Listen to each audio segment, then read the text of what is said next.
listening to the last answer to that, and we're gonna get started. We're gonna continue working on our epic progression here, and we're gonna talk a lot about what we heard from Severlin here. I need to make sure that that's not okay. But let's listen to the last of this here. And I don't yeah. G7 changes.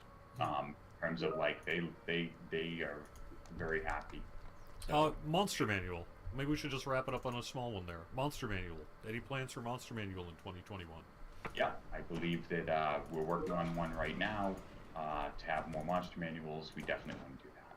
So I would expect to see in this coming year a monster manual, maybe two. Yep. But that is not announced yet, and that is my hope and dream, not my expectation. Awesome. Hey, thanks, Sev, for joining us here over the past hour to take some questions from Twitch chat and elsewhere. Maybe we'll, if we can, we're going to try to do this thing again here in 2021 too. So. Yeah, absolutely. Like, we want to talk to the players and communicate more. Sometimes it's tough, especially in the current working condition, to do that. So hopefully we can do more of these. Yeah. All right. Well, thanks very much, everyone, for watching. Thanks, this everyone, is the for, final show of 2020 here. So we'll all next be back for the weekly show the first Wednesday in January. So we're taking a couple of weeks off here on the show. All right. Thanks, everyone, for being here. I'll see you next year. Awesome. Thank you, everyone.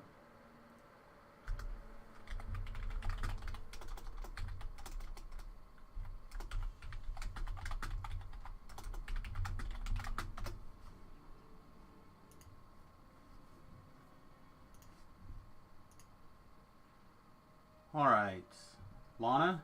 Lana. What?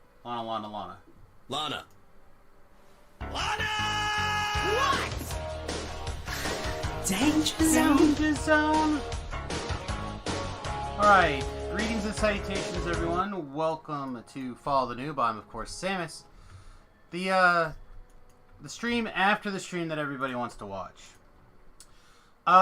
Let's hit a couple of things here. Tobrel, your question was answered about 25 minutes into the video. So, basically the way Severlin kind of answered Tobrel's question, and Tobrel's question was specifically, and he might jump into the voice chat and talk with us too, I don't know. But basically Tobrel wants to know about getting away from specifically character advancement and kind of like broadening things out, and then Severlin, in my opinion, kind of went on this wet dream fantasy answer about, oh, I'd like to have leadership and have this stuff spill over, and that's really awesome, but it feels like a fantasy out of nowhere. Cordo dumped us to Sammy. No, Sammy dumped us to Sammy because it's my turn to stream. This is my show out of time. Let's see. Gonna fix bows? Yep, I was gonna mention that they commented about bows. Again, looks like they know that they're bad and they feel bad and they want to fix it. So hopefully they will. Snowmen are more important than storage issues. That's not what they said. Hey, morning forehand. Let's see. Yes, I do the DDO stream days on Wednesdays. All right, sweet. So let's take a look at some of the stuff that stood out to me, and you guys as well. If you guys have things in particular you want to talk about from the video, let me know. We'll see if we can remember what was said. Why we grabbed some things here. Yeah, they talked about storage, and they talked about, again, a lot of stuff came down to, I feel like, never say never about the wish list, never wish list items, never say, never on upcoming storage or whatever, and a lot of stuff got blamed on the fact that engineering just is understaffed, in my opinion. There was a whole lot of, if we could get the engineering to make this happen, or UI teams to make this happen, then we can make some more stuff go. Like specifically banking and storage was basically blamed on UI problems and engineering problems to make things happen. Raid in February, I mean, that I think they're basically taking this month not really off, but on a significantly reduced schedule, probably to compensate the fact that they put in so much extra time to get COVID out by their release. Yeah, my little hotbar bridge. You guys don't like my little hotbar bridge? It's great. You should try it. More people should use hotbar bridges. A 5e rehauling, that's not going to happen. That's more lip service. That would involve a DDO 2.0, which could be a thing that happens at some point, but it's not going to happen now. The hotbar makes your OCD crazy. So this bar is normally it's not here, but when I get into epics, I need a little bit extra space for things, and I don't want to mess up my normal pattern for things. So it gets here. Sam, did you have a haircut? I gave myself a haircut a couple of days ago, yeah. And trimmed the beard too. I am. I'm working really hard at giving myself a mohawk, even though my wife doesn't like mohawks and thinks I look silly bald. So that's my plan. I'm slowly but surely convincing her that it's okay that I have a mohawk. Let's see. What else is going on? Hotbar perfection, like, right here, baby. My dice and my focus orb live underneath. They get to have like a little hidey hole. They're protected from people creeping in on them.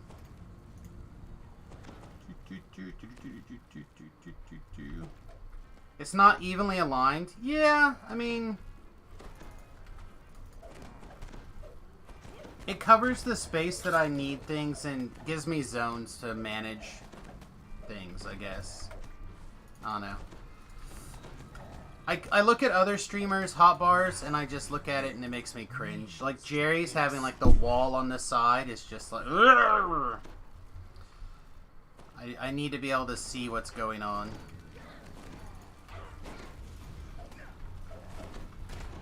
Well, if you could see what's going on, you probably wouldn't die. It certainly helps. It certainly helps being alive, knowing what's happening. There were several situations over the last couple of days where people have gotten caught by like monsters coming up behind them or beside them or whatever, and it's like, yeah, if you didn't have piles of bars in your way where that monster was clearly attacking you, you'd be able to see it. I'm actually surprised no one asked for a console port. I actually kind of surprised too. In fact, I had several people asking me about that in my stream yesterday, actually. I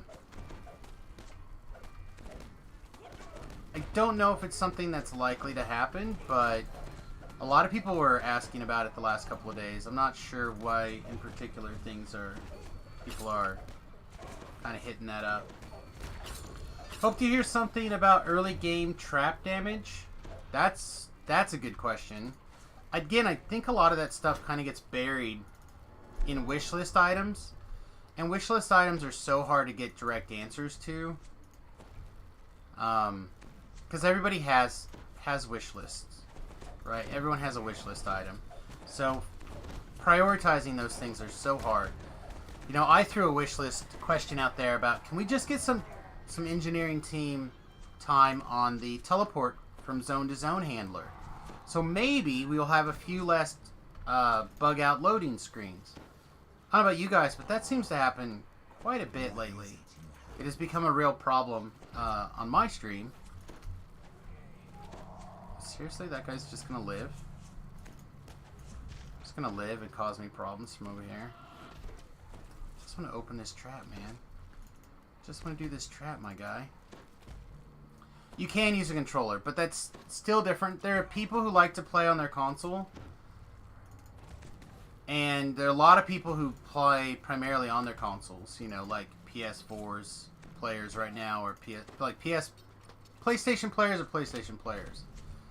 You have a lot of stuff going on right now, with, especially thanks to Cybertech, right? That's the new hotness. A lot of people are playing... Huh? Cyberpunk? Punk, yeah. What did I say? Cybertron? Isn't that where the GoBots are from? Roll out! Boop, boop, boop, boop, boop.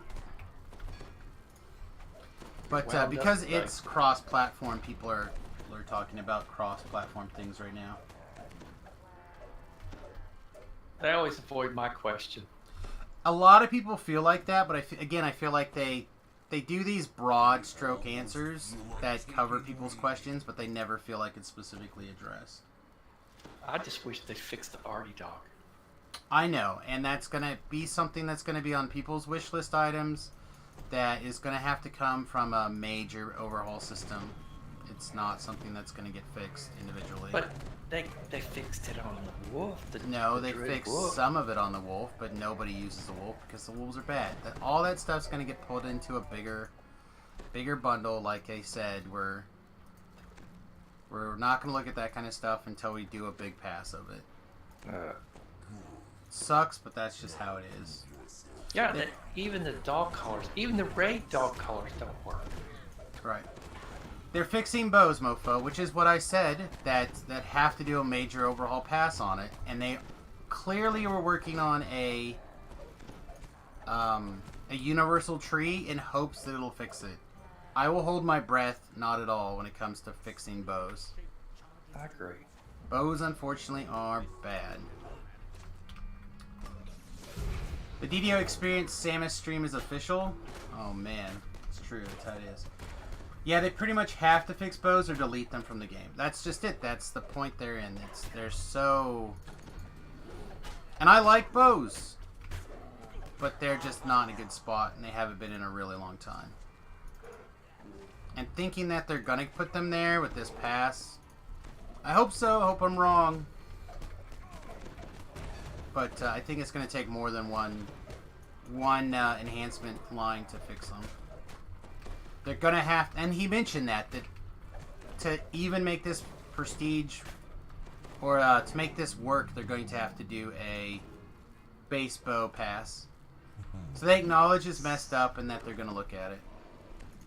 Where's this other trap box at? Crying in Legolas. Sounds about right. I was confused by the tone. I didn't get the impression that Sev was just providing lip service, but more he was sharing longer-term goals that we won't see in 2021. I'm not saying that he was paying lip service. I'm saying that there's a lot of situations where they have questions that people want the answers to, and the answer is the same thing that we told you last time you asked this question. That never say never. It could still happen, but we don't want to commit to it now. The question with Bo is, what niche do they need to fill? It's one of 4 ways, 5 ways maybe. Probably mostly 3 ways of... we'll call it 4 ways. 4 ways of combat for range. You have bows, you have repeater... Or you have bows, you have crossbows, you have spell damage, and you have throwers. Like, compare that to the number of different fighting options, like melee options and whatnot. It is a major part.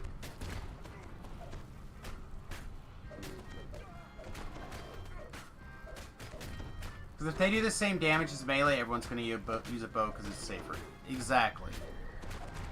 I agree, which is part of... It's going to be a difficult balancing act.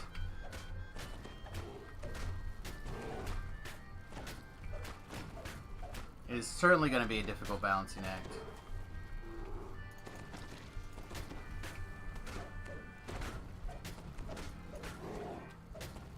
It has...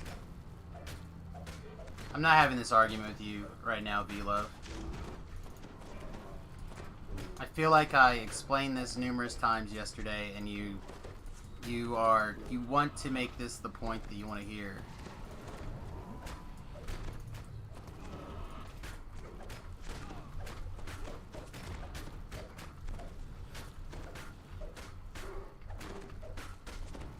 The issue will be balancing bows without making the split builds overpowered.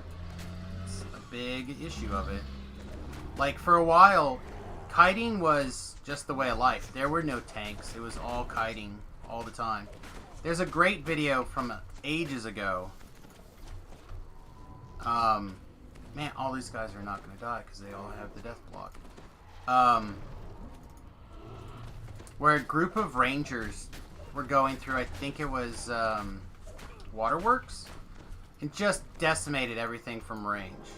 Just decimated it, like at level 1 or 2 or something. Just plow, plow, plow, plow, plow, plow, plow, plow. And they didn't need anything. They didn't need healing. They didn't need any support whatsoever because they were just all ranged all the time.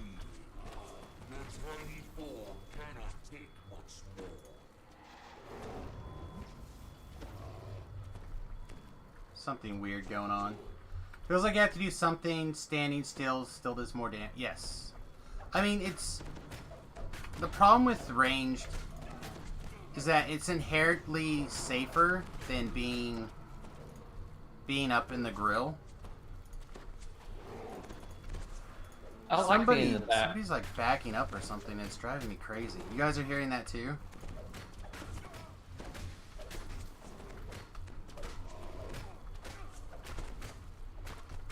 No, this was pre that. This was, again, I'm talking about an old video when they were level like 1 and they were doing the waterworks. This is a while ago.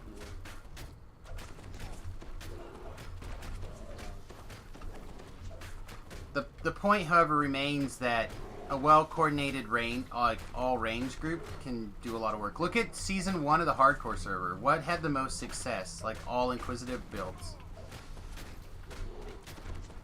Inquisitives were the most successful hardcore season 1 build. By not even close. God, we've got to get a bigger weapon for level 20. Whatever, be quiet. You crazy person. Nobody wants pointy ears. I bet there's people out there who want pointy ears. Don't say nobody wants pointy ears. Oh, that was a bad hit. There are people. There are people. So, I was in the middle of trying to ask my big question specifically about using the augment system to open up... Alright, let's go shrine. Trying to open up the return to older armors and stuff, but I didn't get it all worded out the way I wanted to.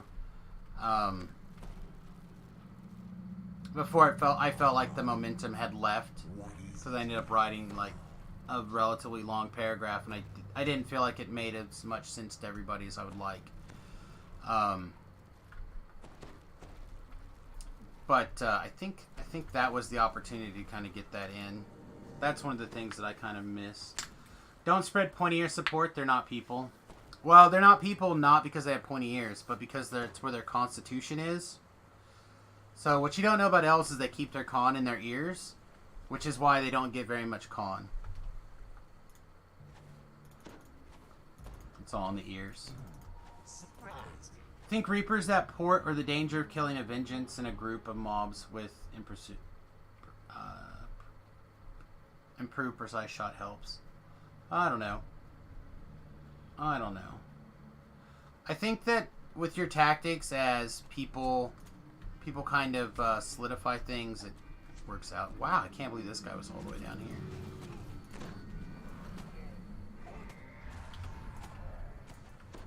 I need to get my order down for engaging the big hit as well. I don't have like a super mega hit. I'm in Magister theoretically for this, which I have just added to my bar, so I'm not good at hitting it yet. But mass hold person, or hold monster. Boss fights are going to be a little bit tricky for this build for a while. Adding 50% missile deflection to Fear Reapers would be good. Giving certain champs deflect arrows. Deflect arrow problems is it hits some spells as well. I don't know if they want to have that happen. They might. I don't know.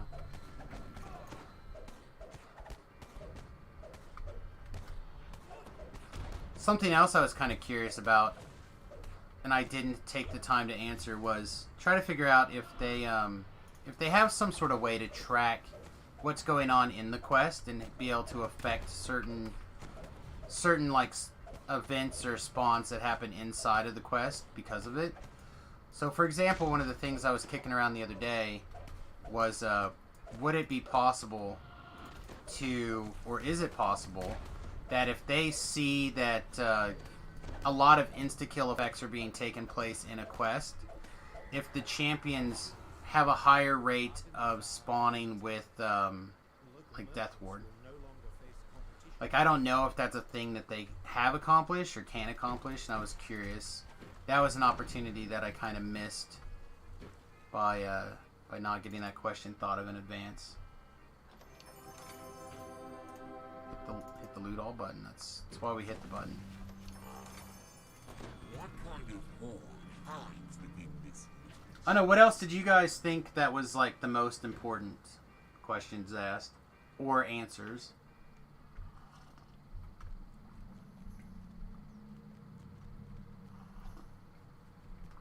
It seems like there's an awful lot of internal dialogue that we are not seeing about dinosaurs in particular. He just kept harping on everyone wants dinosaurs. I was looking through the chat and I did not see that many people talking about we want dinosaurs. I don't want dinosaurs. I think a lot of that was projection. I still like to see beer throwing mugs. Oh, as the cosmetic? No, as a weapon. Instead of throwing a dagger, throw a beer mug. You drink the beer, you throw the mug. You drink too many beers, you get drunk and you fall down. So you quit throwing the mugs. I don't know. Sound like Isle of Dread was being planned for an expansion in 2022. I would suspect that's probably the case. I think he was speaking about dinosaurs on behalf of the dev time, not the players. The dev team seemed to like... He kept talking about how they want to do the artwork, they want to do the mounts, they want to do this, they want to do that. But he kept looking at the chat and kind of talking about how the chat was interested in that, and I just was like, I don't think the chat cares that much.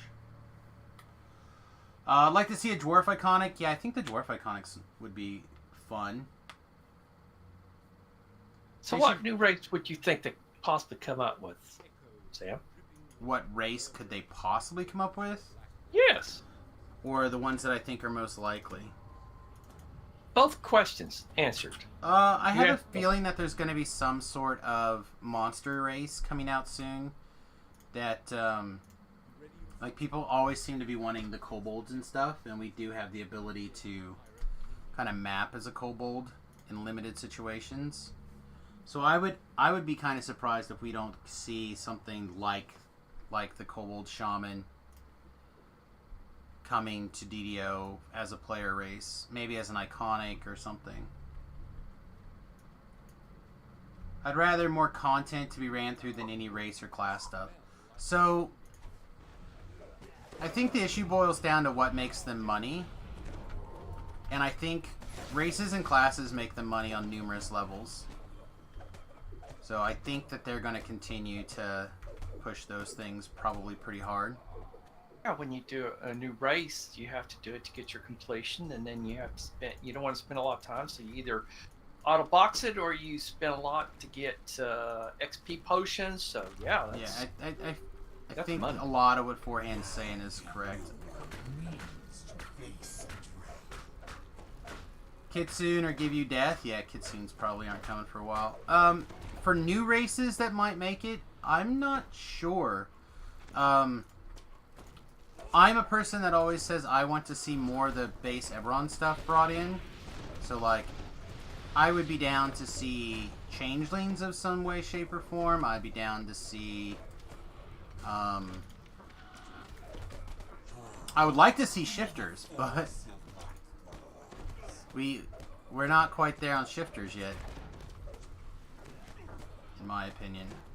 We're close. We're just missed it. Kalistar would be good. I think Kalistar and Gnome have a lot of overlap, though. I'm not sure what we would kind of get out of Kalistar that we'd already have in Gnome. What about a little fairy that flies around?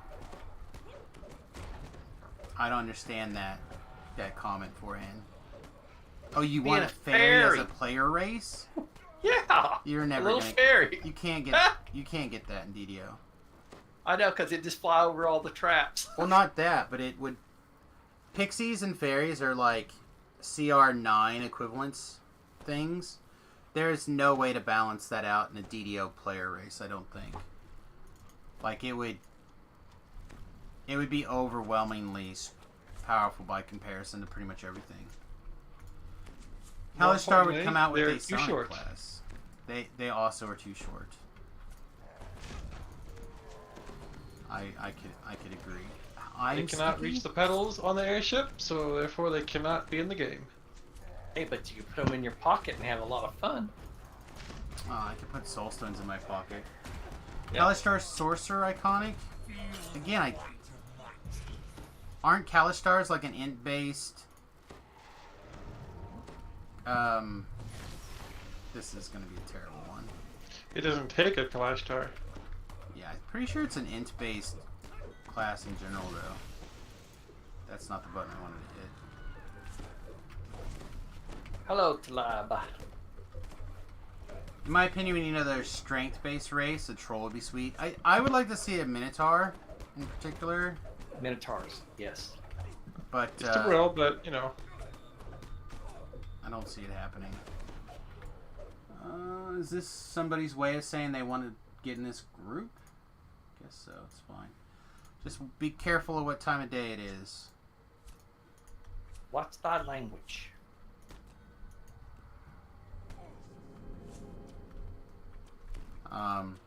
Yeah, no, I feel like they did a reasonable job of kind of covering some things in broad strokes. Racial dire charge, yeah, racial dire charge, or at least some sort of charge. Bull rush type effect. Well, Dragon Man has a charge. Dragon Man They're has wings. wings. Minotaur would be BA in a large race. Would be nice to have. Yeah, I would like to see that. It'd be really nice if if the race had like a way. I don't know exactly how you would do it, but some sort of way to have oversized weapons single-handedly. You have to be careful so you don't end up with like double tail of the scorpions or something, but. Or What whatever. about Salamati's a large tail. race that can serve as a mount to another player? I'm really surprised we just don't have mounts that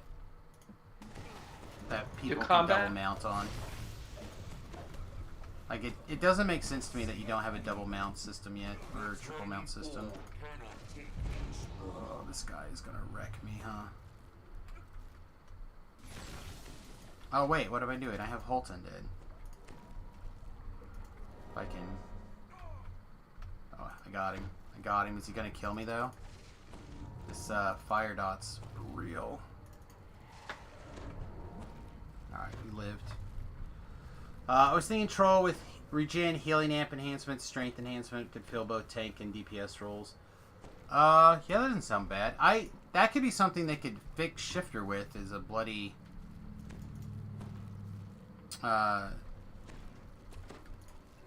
regen tree, potentially. Oh no, I Regular wish they... shifter's not bad. Huh? Hated it. Regular shifter's pretty I okay. feel like it still just doesn't have a home. It's a I'm very not- specific niche. It What's- needs just a little bit of a tweak, I think, and it would be very solid. That's what I'm saying. Like, where does it go now? Like, I thought the cleric version was okay, and I thought that the druid barbarian version was fine. But that strength didn't come from the race; it came from those classes mostly, Yep. with the exception of the Howl for the Howler Monkey, which I thought was very, very powerful. Of course, you know, you could have played him as a paladin. No, I don't think I could have played it as a paladin. Also, someone earlier in the chat mentioned cleric need more melee damage. I have a build that hits for 22k DPS and still CC heal, turn in Reaper. Not sure they're gonna make cleric a top tier DPS. I don't think they should either. Like, I think clerics are in a really good spot. Like, with a little bit of work and effort, I think they're just in general in a really, really good place. They need just maybe a slight tweak, but there's other classes that need it much, much worse. What kind of horde hides Looking at you, Artificer. Artificer, Monk. I know people are not going to agree, but I think the Alchemist needs a little bit of tweak. That nerf is coming. They probably need to adjust it down just a smidgen. They're a little... Again, for me, the thing that they could do is they could change nothing except have that strip effect happen on the last part of the spell instead of the first part of the spell for like multi-vial. And then it'd be totally fine. If you have to cast one other thing before you fire off your multi-vial, it would at least involve one other tweak. I got to thinking about that the other day too, because immunity stripping is... So you have two sides of this coin, right? You have... Do you want to just have the one spell, the one spell power? Do you want to have, you know, people having to take multiple types of spells? Like, how do you balance that out? And the challenge is that, especially with modern itemization, is that multiple spell powers, at least at high level, is not supported. At low levels, a little bit easier. At high level, it's just not possible.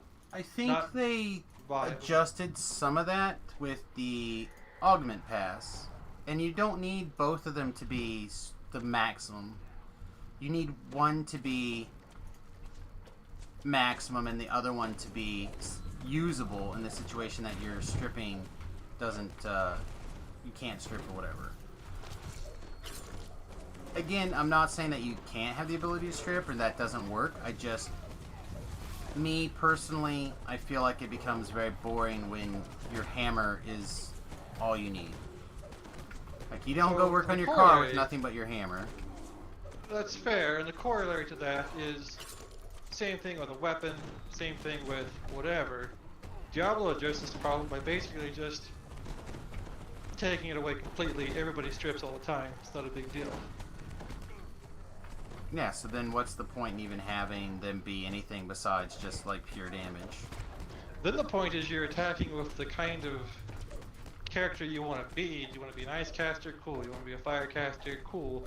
It's just a matter of what you like looking at the screen. Kind of like different weapons. Yeah, I feel like If that's you not Dungeons and Somewhat Dragons. normalize weapon styles, then it's a matter of what you like. Yeah. And not so much a matter of, oh, this is better, this is the only viable thing. But is that Dungeons and Dragons? Because part of what makes it fun, and part of that is the situational stuff. You know, again, to kind of bring things.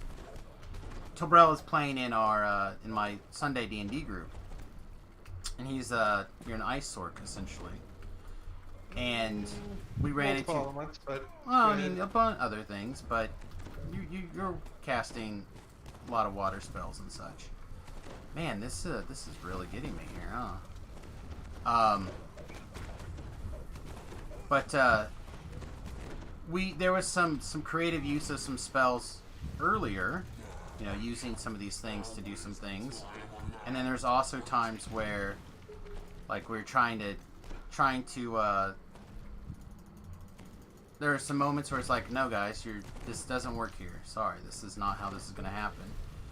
And there was the comments of, well, I guess I'm just useless then. It's like, you're not useless. It's time to think a little bit differently and look at your other options and find another answer. This is part of the puzzle for this particular situation. So I feel like that is an important part of Dungeons and Dragons. And that's fine for pen and paper, however, you also need to look at are there simply quests that your character just cannot do? And that's a situation that should be avoided because in the game is just not fun. Why do I play a character if, say, 25% of quests I just can't do? Well, if it's Why would that character exist? Why would that class exist? So there's a balance to be for struck the other between 75% of the time, I guess. Like, between if it was your 50%, just can't do this quest, like maybe you can't do this quest to flag for these other quests. That's pretty feel bad. well, it's also You should part of always the be able to get through the quest on any class. sure, but also keep in mind that not every class should be able to do everything by themselves, and that's part of the reason why a lot of these things have grouping. Now, that being said, I'm a person that normally doesn't group. I normally group with people who are watching the stream. Which, by the way, if you happen to be on the Solona server and you're level 20 and you want to come play these miscellaneous quests with me, feel free to send me a tell. I'll be happy to bring you into the group. But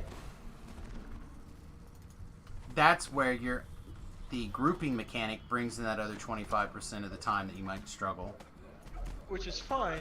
Just pick a design philosophy and stick with it. Is the game soloable or is it not? Do you have to have a group or do you not? Well, if you what don't have to have a percentage? group, you should be able to complete the quest. And if not, it should not let you in or say, hey, you need a group. Well, There should be they some often kind of warning as say opposed there to are spending warnings. an hour and then being stuck. There are lots of Because- warnings that say this is a quest that may require group. Look at Necro. There's those quests there. It says right in front that you need 2 players to do this quest. There's one that says you need 4 players. So yeah, or raids. I mean, there are raids that are out there that I have done with 4 people. We did Vaughn with 4 people. Just use our pets to help pull levers and stuff. But you know, you don't need 12. But at the same time, you know, these are all skilled players that when we do these raids like that. So. I disagree with you. I think the game, gotta remember, the game itself was designed not for a GM and 1 player, but for a party. The game is balanced by a corporation that everybody adds to the group. For example, fighter, you need an arc range, close combat, you need a healer, you need a wizard, you need a rogue. So there's 5 classes right there that makes a good little party that you guys can play in on tabletop or anything like that. And that's what this game's basically like. They made quests that you can't do solo if you try to do them by yourself. Well, I feel like Fine. Find a design philosophy, stick to it, and if there are quests that require grouping, make them not required for any kind of solo player. So make sure that it's not part of a flagging for something else. Like, make sure that experience is gated in an appropriate way.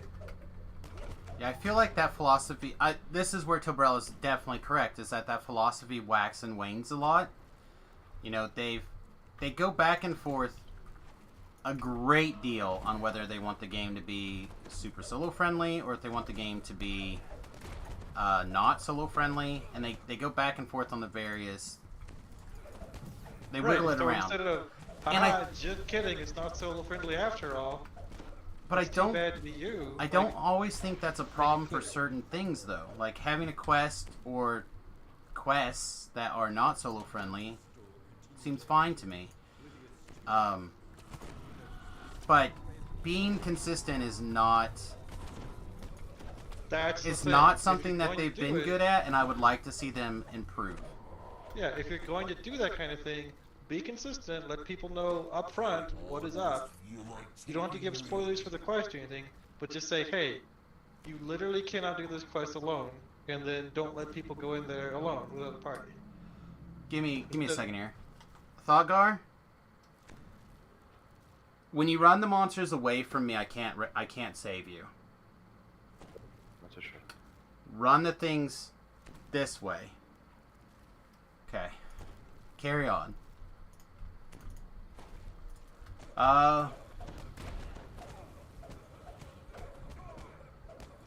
Raid should not be soloable on level. I disagree. Landscape quest should be normal or casual, not hard, or elite, or reaper. You shouldn't need a group to experience the quest or learn how to run through it. So again, there's going to be different situations. I feel like once you're experienced there, and if there's a path to short man or figure out something, that's totally fine. I'm I'm not a guy who's going to say that you just blanket make raids never soloable.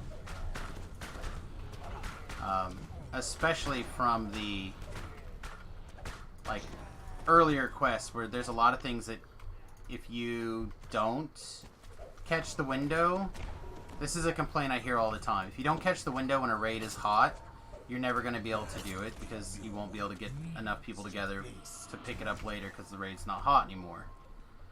That is a complaint that is very common. So I feel like having things, again, not designed to be solo friendly necessarily, but having things not be solo friendly. Like, here's 5 levers, pull them all at the same time. Oh, okay, that's a little extreme. Right, and if you have that sort of thing, you should tell somebody ahead of time. Well, and currently they just do. Balanced party recommended. Just say, hey, you legit cannot do this quest if that is some kind of crazy force mechanic and like hirelings can't do it or whatever. Yeah. They shouldn't even let you in there because then it's a very feel bad when you get in there, 30 minutes in, and you just cannot do it. Well, it's kind of like at least be upfront and say what is up. Well, and I think that's something that quest communication sometimes is a bit of a challenge, especially when, you know, comparing, because I will always go back to comparing DDO to a pen and paper game, because that's, to me, this is a digital interpretation of a pen and paper game. And if you are playing pen and paper, and say I'm DMing until Brell's playing, we're having a one-person group, Tobrell would definitely be upset if I built something where he could not be able to do it by himself when I'm specifically DMing a situation for one person. So, I mean, there's certainly something to be said about a mechanic like that, but at the same time,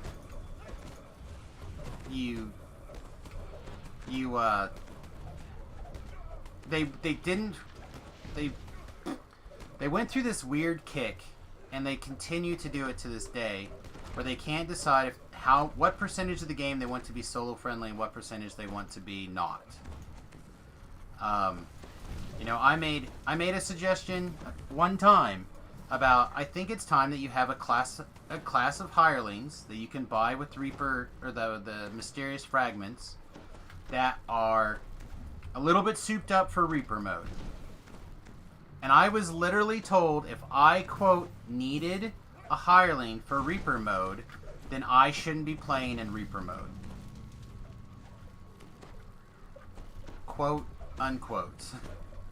Well, that's also because the whole philosophy behind Reaper was sold one way and delivered as another.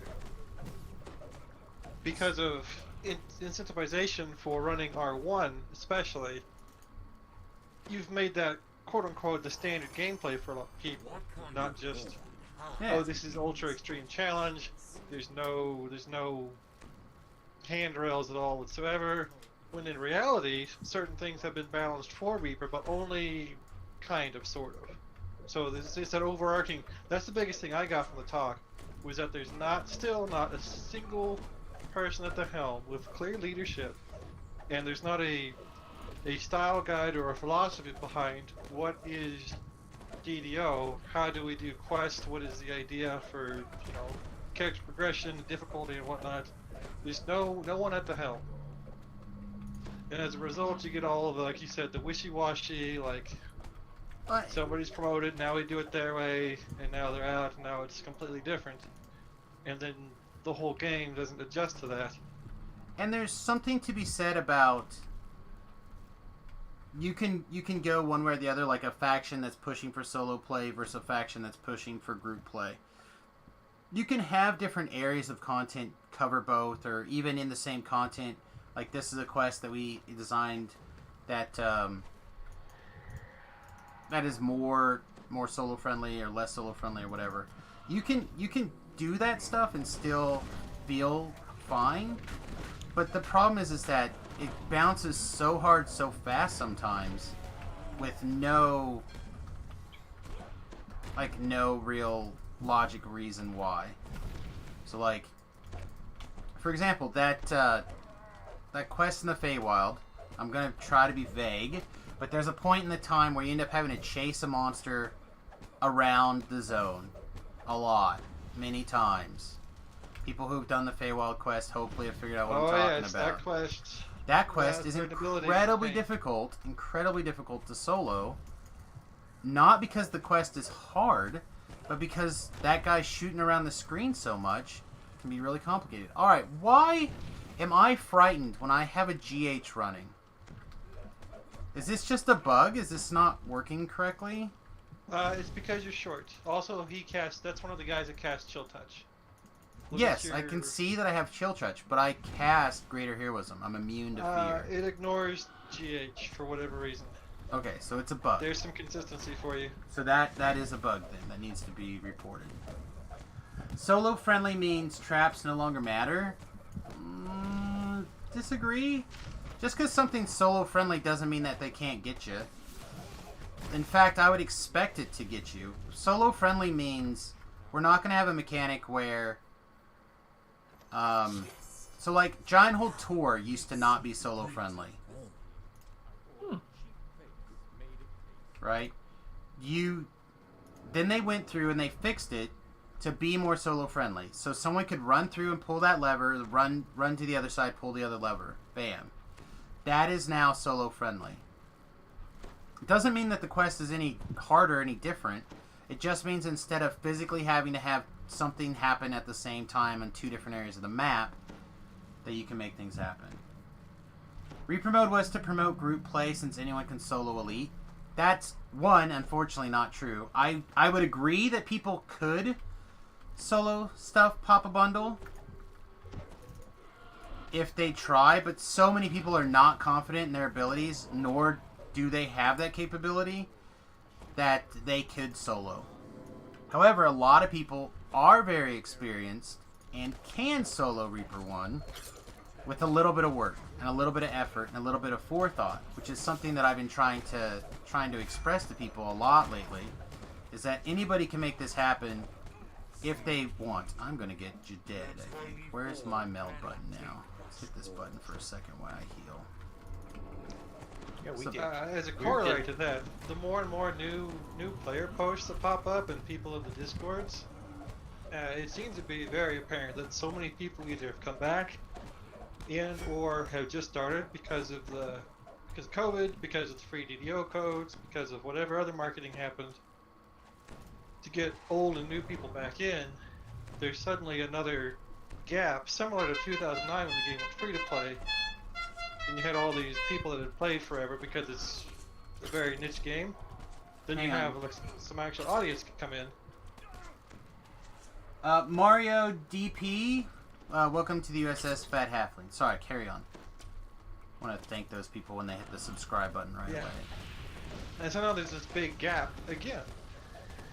And that's where, your overall design philosophy comes in to help address things like Well, that. and again, this is where he kind of got on this, in my opinion, half-baked Tell me about it. dreamer like mechanic that's in the extreme early design stages, and he kept going back to it, and in my opinion kind of overselling what he wants it to do, of leadership, where you'll be able to share your power with new players or people who are in alts or whatever to be able to make this wet dream fantasy kind of happen. And I don't know, man. It feels pretty far from here to there to make some of this stuff happen in that way. The problem I have with views expressed in this stream is that you're internally inconsistent. You don't want to homogenize the classes, and yet at the same time you want to see devs actively design solo play versus group play. Yeah, I don't get how you resolve these views. So,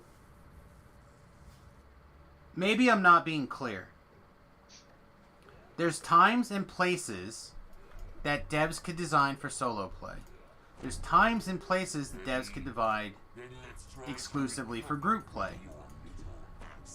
Just because they design something intended for a group that's the intention, doesn't mean that they also can't make it solo friendly, if extremely difficult.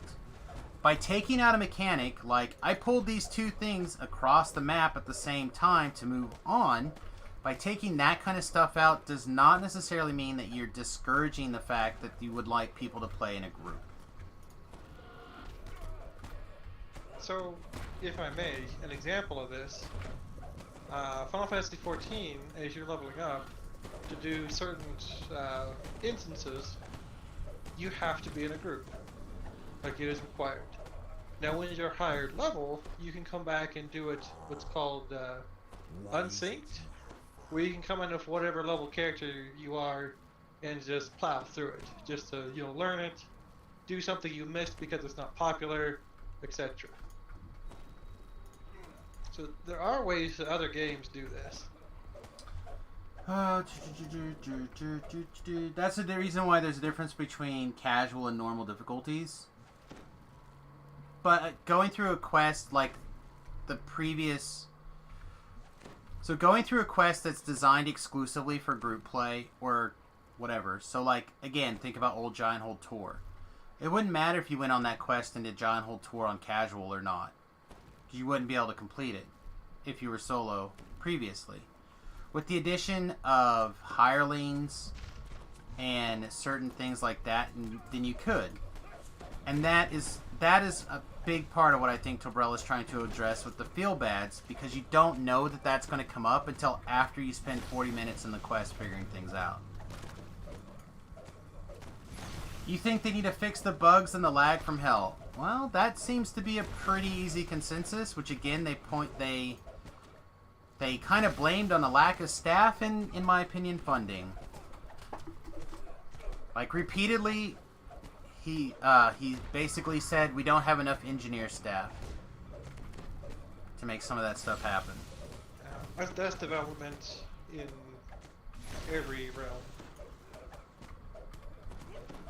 Even Google's having trouble with Gmail, and they have a lot of funding and a lot of staff. So, I mean, there's people trying to do actual wizard things, and sometimes it's correct. It is a great game. I don't want to say the management's terrible. It's just there's some holdovers of philosophies past that are hard to let go of, and there's a vision to get at a certain point, but getting from here to there is not as clear. And I think that they keep making strides, which is the thing that I'm critical of the game because I love it. Okay? I played this game now for coming up on 14 years. I missed the first year because I was poor. Okay? So, I'm critical of it because I love it. I've been one of the longest, most vocal D&D talking heads for a long DDO talking heads for a long time. So don't take my criticisms of things as, wrong. But at the same time, there's areas where improvement can be and should be made. And if you don't voice it and share that experience with people where you think that things need to be modified, then it's not going to get modified. To be fair, they were originally designing the game from level 1 to 20. They were originally designing the game from 1 to 10. 10. Yeah. I do 10. not, for the life of me, believe that they may have thought, oh, sweet, we're going to have a level cap, and we're going to go to level 12. I do not, for the life of me, believe that they had originally planned their scope to be 20.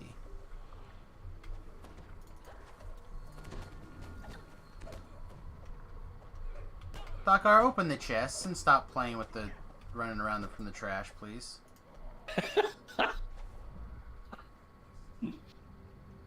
Like the only reason I'm still in this quest is because you haven't looted your chest yet. You heck out my token, thank you. Go out of here.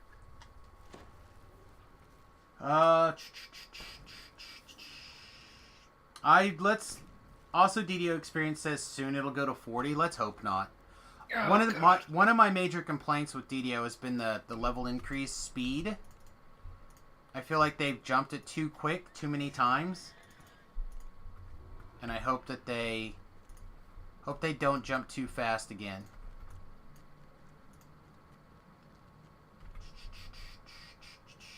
I'm just gonna finish catching up the chat, and then we're gonna do Beef's topic shift here. Every other game out there seems to manage somehow, including Lotro, so it's no excuse. There's no other game like this. I just hate to see the management run into the ground with terrible customer service. Customer service is different. I'm hoping, honestly, that COVID is going to force them to shift their mentality on customer service and open it up for remote customer service. So a big part of the philosophy issue has been that DDO is a in the office development / customer service all the time. And I'm hoping that with COVID and getting people working remotely from home and stuff will open up a situation where they can afford to have remote DMs, have more people on staff to answer things more quickly, and then have different tiers. Why you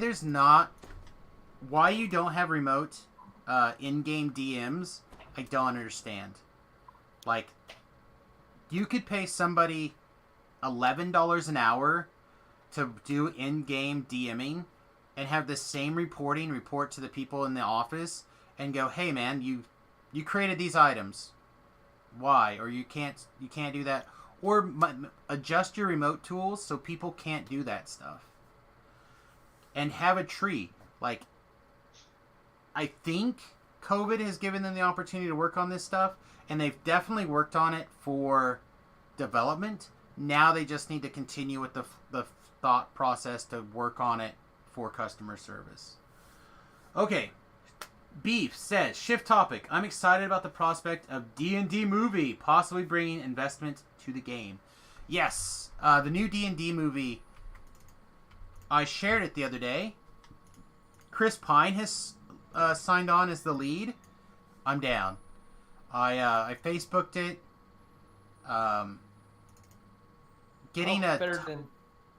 Go ahead. I hope it's better than their last two. All of the D&D movies have been fun, but not great. Like, who was the big lead on the first one? The bad guy from Die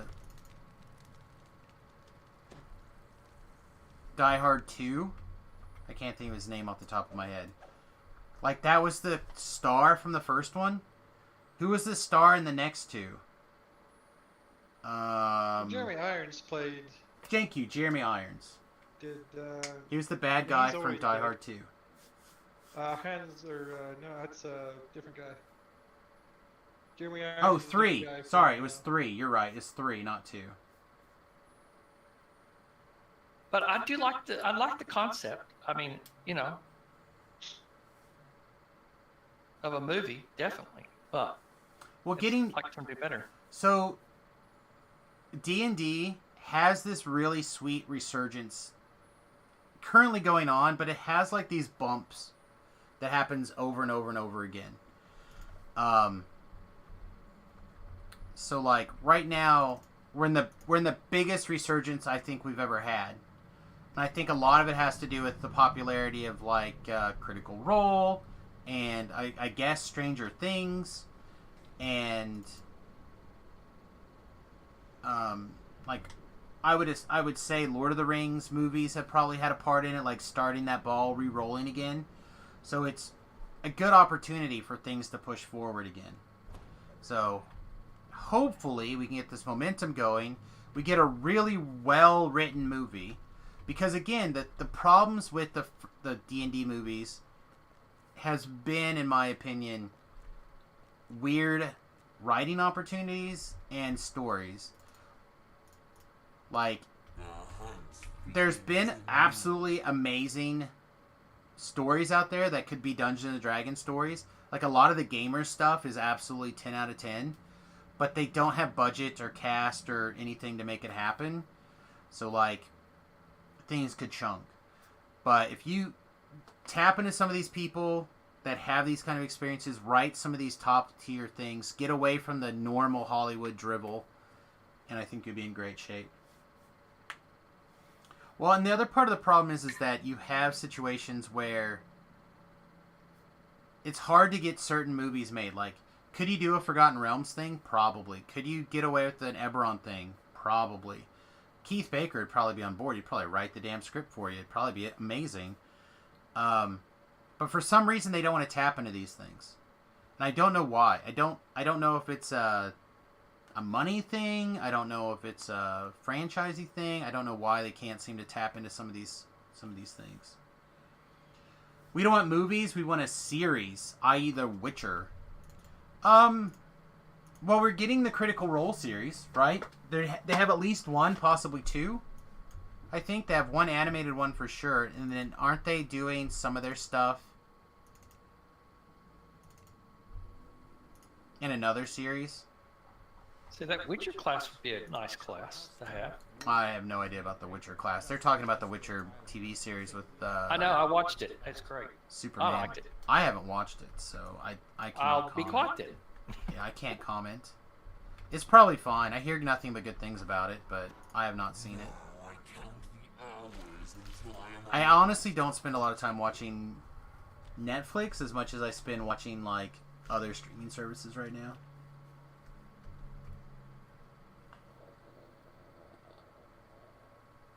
D&D movie won't be good without Martin Wayans. I like that movie. I thought that was actually a fun movie. I didn't say it was a good movie. I thought it was a fun movie. In fact, somewhere in this shelf, I believe, is the 2-pack, the first movie, the second movie, that I actually won at Gen Con. I think Jerry actually physically gave me that copy of movie 1 and movie 2 together, and it came with a DDO code in it for like a free month of DDO, which didn't work anymore because it had been a million years. Oh, get closer, get closer, get closer. All right, jump. Come get me, Ballista. Mythica did a decent job with the genre, but you can still see it was low budget. So, a series that I thought was fun and I would like to have saw more of was the Shannara series.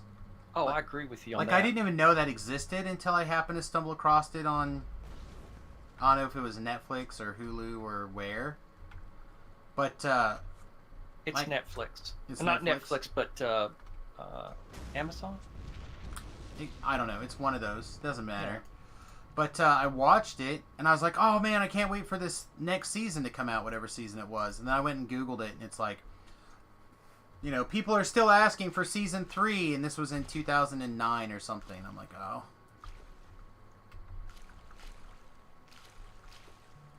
That's based off a lot of books. There's a lot of books to that, believe it or not. Well, but I don't know anything about the genre, Druid's Fire, so I just found it to be an enjoyable show set in a fantasy world. Alright, I am too close. Come on. Come on, Ballista. Give me the sweet spot. You know you want to. Nope, too high still. It has some... What's the word I'm looking for here? It's got some investment material you have to invest into. Yes, but you have to have a little bit of that high school romance to get the kids. Also, I think it originally aired on MTV, right? So you got to think about its original audience.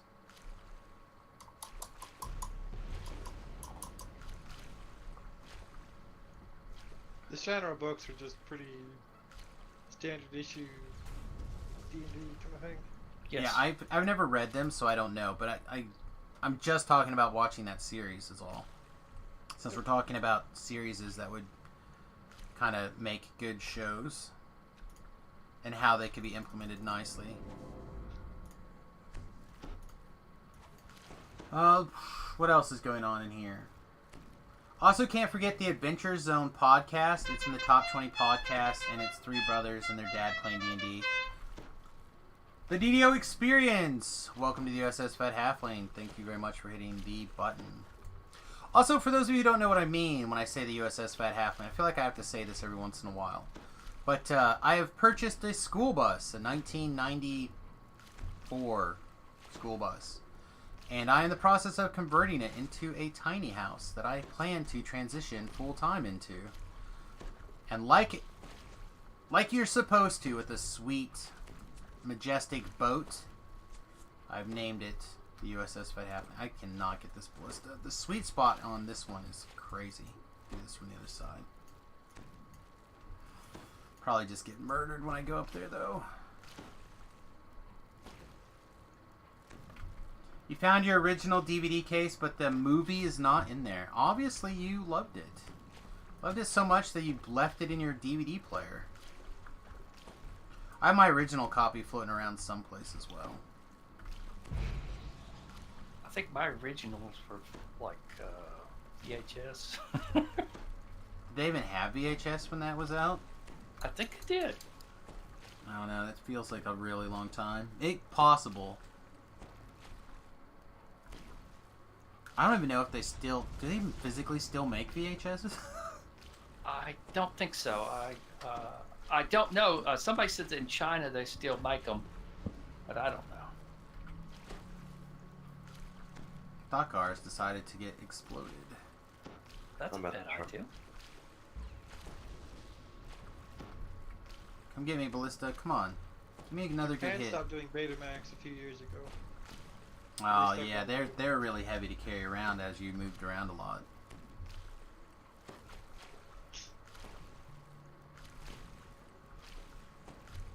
Come on. I hate it when the ballistas like activate, but they won't. Their path to you is so bad that they can't do things. You always do this quest from above. I find that's a good way to get exploded.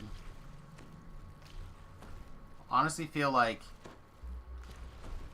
if you can get the ballista to activate and track on you, and then you just find the situation where you can jump in. There we go. Jump in there so it wants to attack. So it sees you and activates its attack animation. Then you're good to go. Doesn't mean you can't screw up and get exploded, but I feel like it makes it less likely. There is no explosion in the game until you run into little spiders out there. I don't know, man. You ever been one-shotted by a ballista from across the room that you didn't see and didn't know it was activated? It's pretty bad. Not one-shotted, but I have been killed by being disabled. Oh no, these I think single ballistas hit shot. for like 1,100 damage on average. Ah, somebody is carrying on with the quest is what's going on. No. Nice, yeah. He has entered the room with the captain in it. This part takes a while sometimes to do it safely. What's the fun of doing something safely? It makes it a whole lot easier to get to the end of the quest if you're not Do you dead. experience points?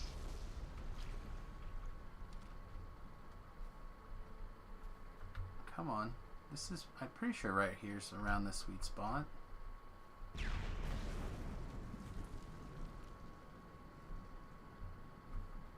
Yeah, I like getting the ballistas to blow themselves up. I feel like that's a fun and interesting way to experience this quest.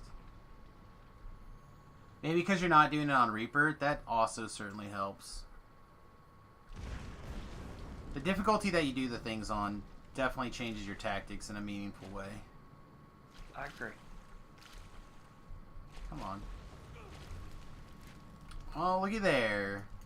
We took a shot in the face for many lots of damages. Okay, I'll throw one out there I'd like to see. I'd like to see them allow us to do a bring over one character to hardcore and let us start, as we normally would, playing hardcore with our main characters. Yeah, I would like to see a copy and paste, kind of like how they do on the on the Lemania. test server. Yeah.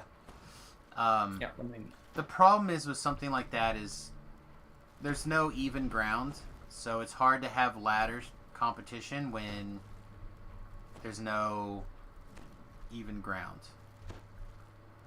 Doesn't mean that you can't, it just makes it more difficult.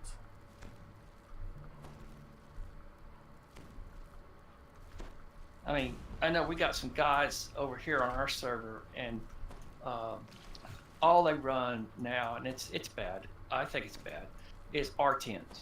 You know, there's, and plus there's just one of them that can really, basically, he solos R10s, but he's got a group and he's got them up to doing R10s, and so you get to the elite status on, I guess, every server, and so. For those new people who are coming in and they post up, we're going to run it. Somebody posts up, we're going to run an R6 or an R8, and they join in there, and before they even get to the door, they're dead, and they hate the game. I could play the game. They don't understand what it takes to get there.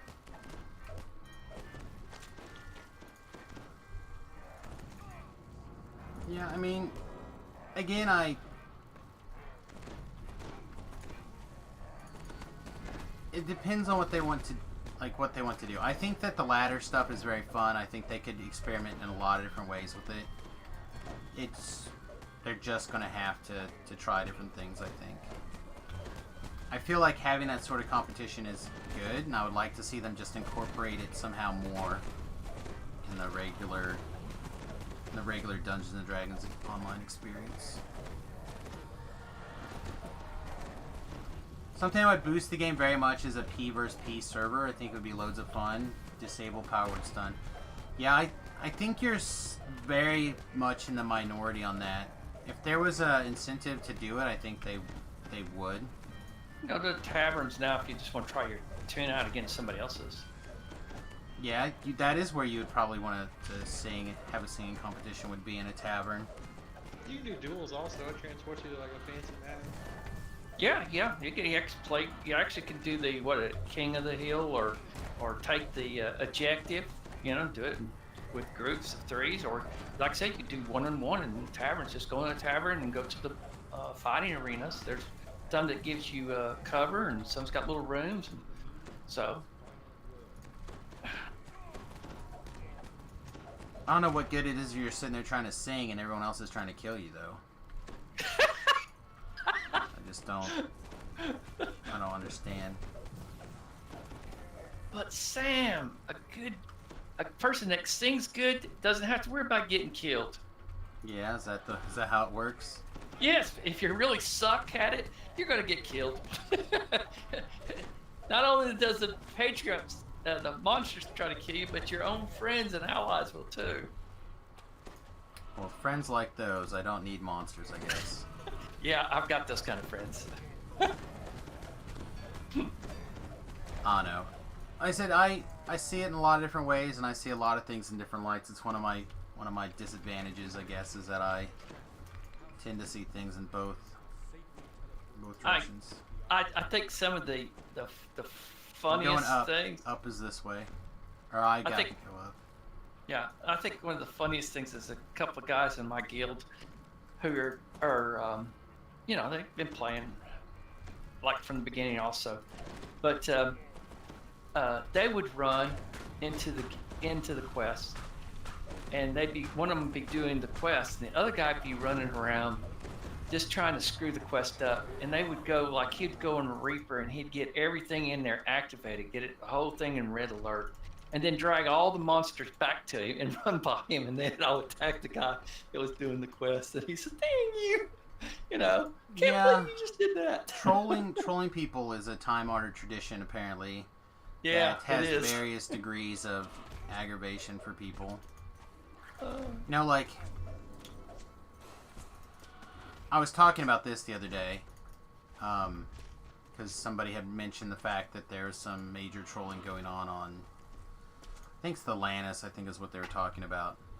But I have a very large number of people who very generously send me things in the mail because they know how much I love getting things in the mail. Hey, how'd you like your last batch of Silver Flame Pops?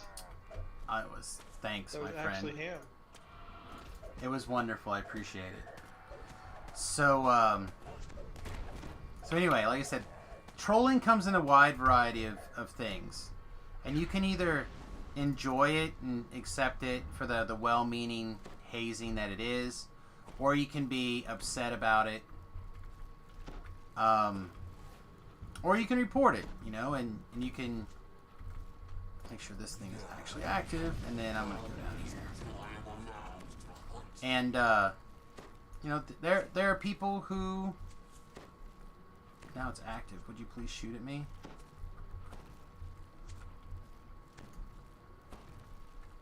Oh, I really don't want to fight you.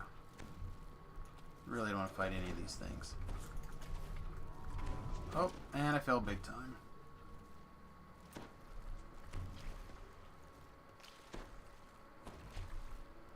Yeah, the reason I'm suggesting a P versus P server is to bring in a new crowd. They would have their own server to beat the crap out of each other, boost sales and stuff. Again, if the game was designed for that, I would be all for it. I just don't think it's very likely that they're gonna be able to balance the server for that.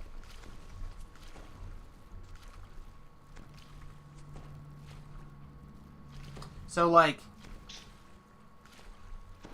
occasionally I play a game called HOTS with people. And it is a player versus player game. The entire game is built around that kind of mechanic. It's constantly being tweaked for that kind of mechanic. And it's a lot of fun. StrimTom actually pitched the idea when we were doing the big Feywild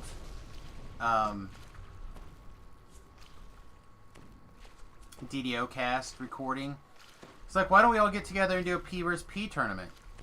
Almost everybody, with the exception of StrimTom and I, were immediately turned off. And even I was like, you know, the game's just not really designed for that as a focus. Lots of things get rebalanced, etc. And everybody else that was in that chat immediately was like, no, not interested. So I think it's an extremely small percentage of the community in general that would be into it. And I have the feeling that it would be... Waste of time. I don't want to say a waste of time. It could definitely bring in a different subset of people, which I think is what Allure is saying, that I think there's an audience out there for it. And Allure's is probably correct. There is probably an audience for it, but is it enough to have the payoff? So, one of the things about running Magic tournaments is really opened up my eyes to what the percentage is that people, how many people you need to come from your local community. In this case, it would be from your normal player base. What percentage of the people need to come to support something for it to make sense for you to do? And if you get 1 out of 7 people interested in an idea, like excited for an idea, and one person kind of like, and you spend 100 man hours fixing a server to do something, I just don't know if you're going to get the support you need to make that happen. It's kind of like the same thing about they had the German server, and they had the, is it a French server, and they were like putting together all these different language servers, and now I think all of those are gone, right? Yes. Just because there wasn't the audience there for the amount of time it took to do that normalizations. Every other MMO is trying to balance for P versus P. Let's just enjoy D&D for D&D. Wait, on epic difficulty, the ballistas are active? Yes. Yes, the ballistas, and they shoot for between 900 and 1200 points of damage. Ballistas are jerks. Were those located in Germany and France? I don't think any of the servers were physically located elsewhere. I think they were all still located in the US. They may have had a remote server for those people. I don't recall. P versus P in DDO is amazing. Well, you're the exception that proves the rule, my friend.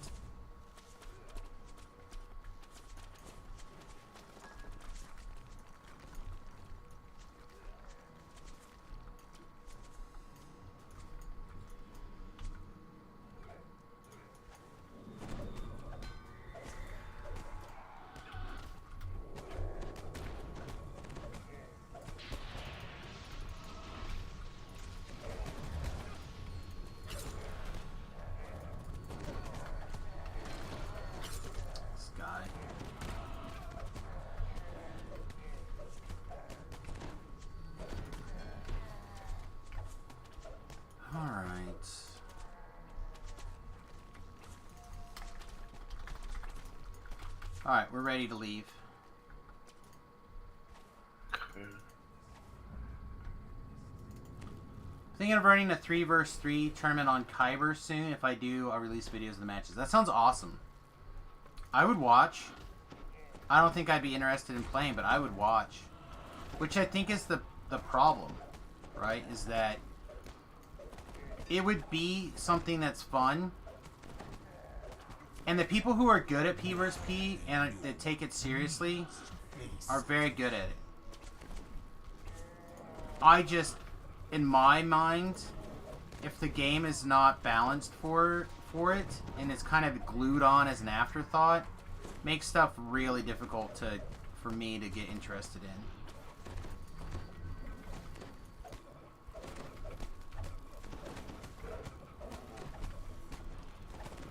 But I would be interested in seeing. I would like to see rules. I'd like to find, like, even if they're just gentlemen's rules. Like, I would be interested in seeing what it's like.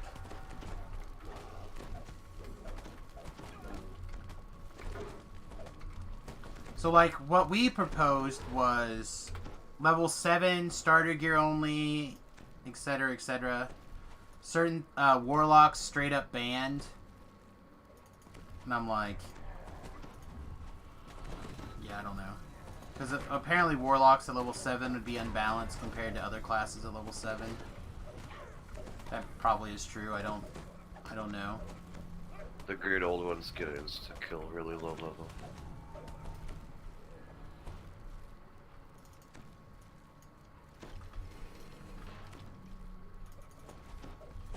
So I wouldn't even know where to begin to look at something at post level 20, kind of trying to balance that out in some way that makes sense.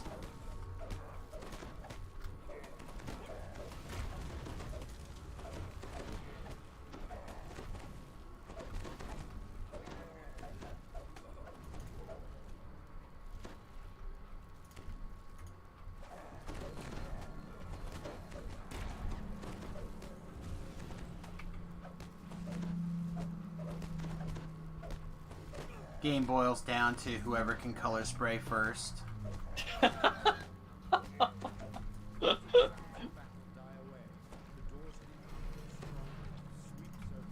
know, I mean, like, it just, I don't know how I would make it work. There'd be something that I'd have to get banned. Can't have a 3,000 point hit point arty dog. Hit points. If you can make that happen at level 7, you go for it. Oh, no, with starter gear. Level 7 with starter gear. I'm down. Like, you pull that off, beforehand I will bow to your knowledge and wisdom of the arty.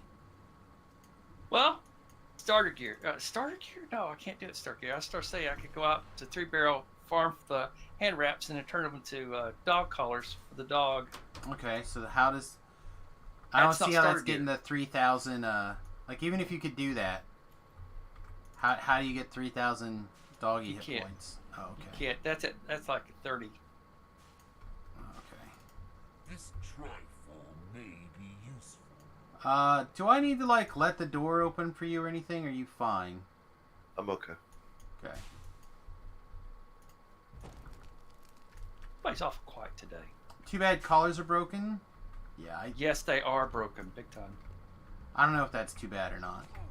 I would love the dogs to work because I really enjoy the arty class. The other thing to keep in mind is that we can't make those things good. And we know that we can't make those good. And we know the reason why we can't make those good is performance issues. Well, no, wait a minute. Here they are. You got I think it's the Howling dog collar. And it's got two, it's got a purple and a red augment slot. And so you put damage there, make it do fire, at level 20. I think one is level 10 and the other one is level 30 gear, 29 gear. But still, the effects do not work on the Arty Dog. They make a raid item or even a quest item that is named for the collars, and they don't work. Why in the world did they even create such things like that? Because the person who created the items didn't know that they didn't work. Well, that's true. I guess they didn't understand the game. No, it's not that they didn't understand the game. They didn't know that that didn't work. They designed something that they thought would be really cool for that to be implemented. However, it just doesn't work. The reason why it's not going to happen for a while, and we know this to be true because they screwed up and told us, is that pets involve an awful lot of resource management on the actual PC side, on the computer side, and they don't want to tie up resources by having people run around with their pets and stuff and be good.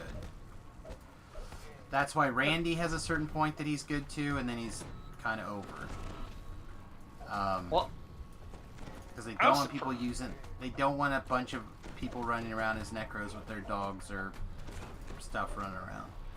I'm going to make a comment to that, Sam. I was surprised when I was doing some Reaper 1 with by myself soloing, and I brought out that newest Bard for the Hireling, the new one, and he was taking no damage, but he's sitting there tanking the red name, allowing me to sit back and just shoot the hell out of him while he was sitting there just tanking it and taking no damage. I was surprised. I said, okay, this is broke. They'll fix that soon.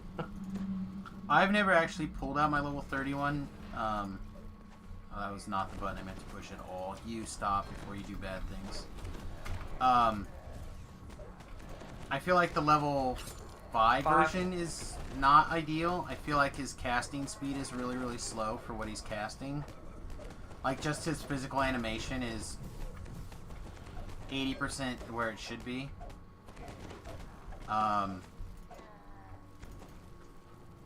But I know that Talab pulled out his level 30 the other day and got wrecked somewhere and was like surprised that it raised him. And I was like, a lot of bards have raised dead scrolls. So like, it's probably got a lot of functionality to it. It's just I haven't been level 30 to play with it. Well, like I said, I was amazed. I was really surprised how good it is. But yes, that's the point I'm trying to make, is that pets are bad for the server. It's the same reason, like they straight up admitted the reason why we can't have a summoning patch is that they don't want to make summons good because they don't want to mess with the server performance. Yeah, pets don't pay the bills. It has nothing to do with that. I mean, they don't. They probably would, actually. I think a lot of people would like to have pets. Pets are very popular in mini games like Diablo and stuff like that. I think it's a popular idea. Problem is, it's very server intense to have pets that have a brain, which is why we have lots of pets that don't have brains. Which is where Randy comes in, right? Like, I watched you use hirelings on the hardcore, and yeah, but I think that they're good. You make them work. But I micromanage the hell out of them. I am their brain. The server is not their brain. That's the point. The point is that somebody who knows their limitations, is willing to work around their limitations, can make them work. But it's not putting the emphasis on the server to make things happen. Like, I set where I want it to do, what I want it to do, how I want it to do it. People, I'm going to say normals here, non-full-time streaming people don't have that kind of time, energy, or patience to become proficient with hirelings in that same way.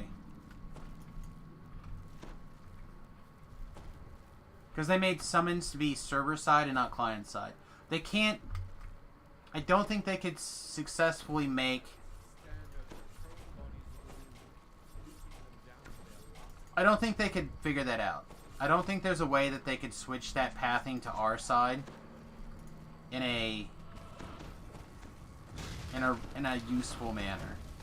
I think it would constantly cause problems. I agree that is probably why those things are messed up, but I don't know if DDO could physically do it differently. It'd be interested to know. They did it on another game. Well, they did lots of things on other games. I don't know if DDO could do it. I swear to God, I just heard Talab giggle. Oh, God.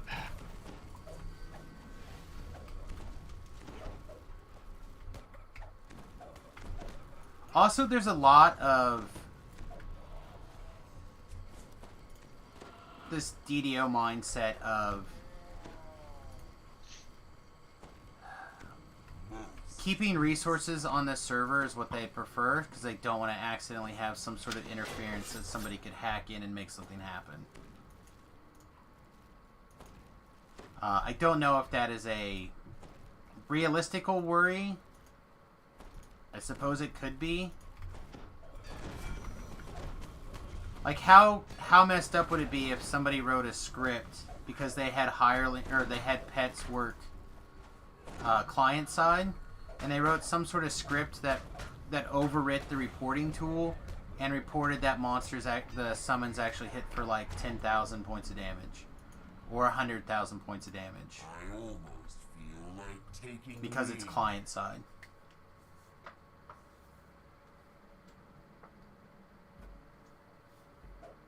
So, like, is it possible that DDO could figure out a way to make it work? Sure, they could come up with anything, but they don't trust, and it's again another one of those philosophies. They don't trust.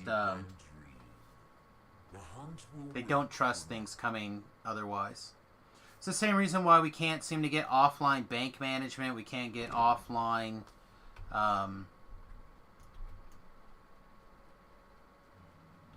Auction house working. They don't trust that stuff being sent off of the servers. That's straw manning? I disagree. That's literally the logic behind a lot of these decisions. Whether I agree with it or not, I'm fairly certain that's the logic behind these decisions. They don't want to put things out there in a public way. It'd be amazing to have, like, the MyDDO type stuff back and expanded. I agree. Great. Could you imagine being able to search on your phone or something? Find Or a piece of browser gear. across all your characters for all your stuff? Yep. I would love What it. would that be? Hey, where's this item? I don't know. Did I write it down? No. Let's go find it. 27 character swaps later. Yep. Offline play would be lovely for soloers. I think not play as much as management, interactivity, being able to list things on the auction house.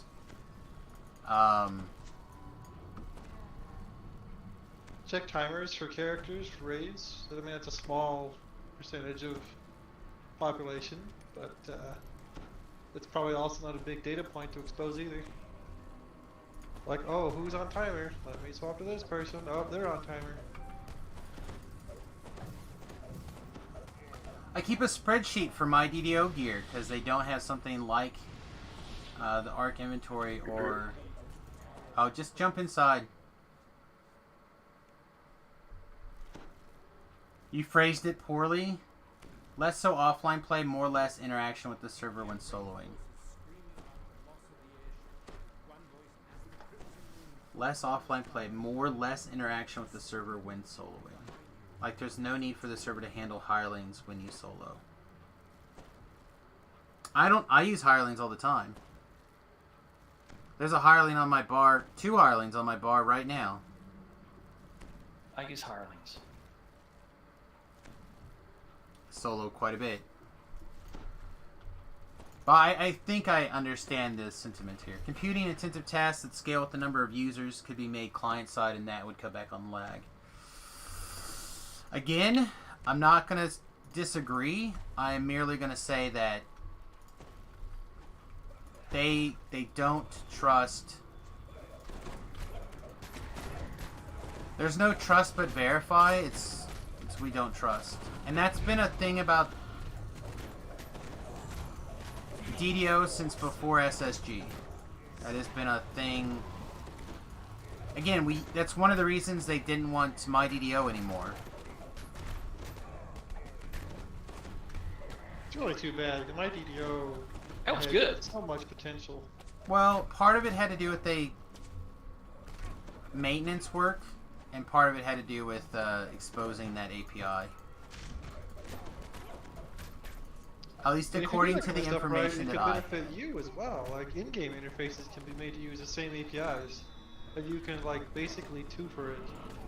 Oh, it's good. So then you can have the public APIs, and then you can offload that development to like whoever, like random people who like the game will build tools.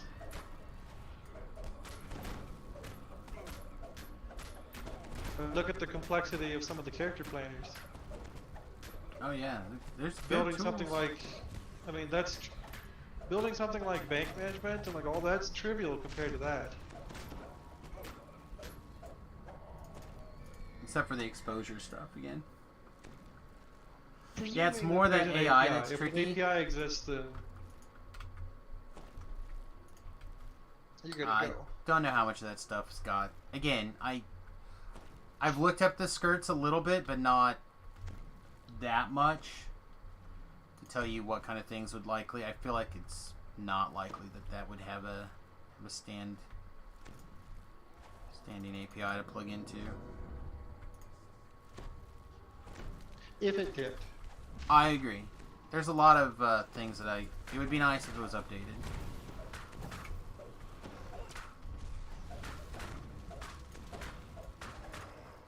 Hey, you know it would be great if I actually push some of these buttons. Maybe boosted my DPS slightly instead of just getting distracted trying to catch up with the chat.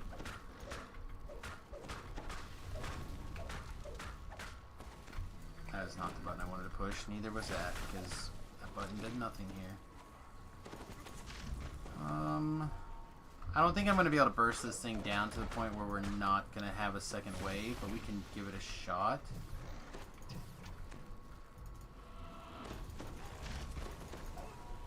No. Tried.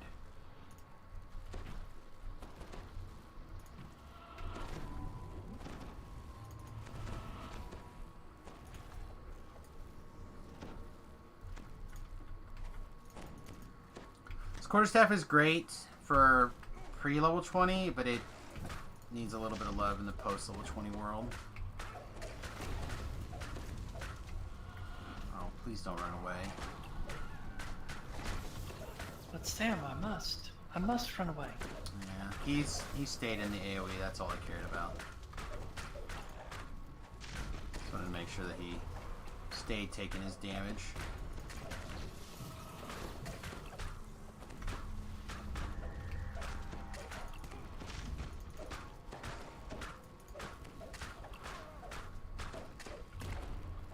Anyone else misses Kopesh's being good? I think they're still okay. Two-handed fighting is taking a little bit of a backseat compared to what it used to be. again, by lifting other things up. That's something that I was trying to talk about the other day as a concept, and I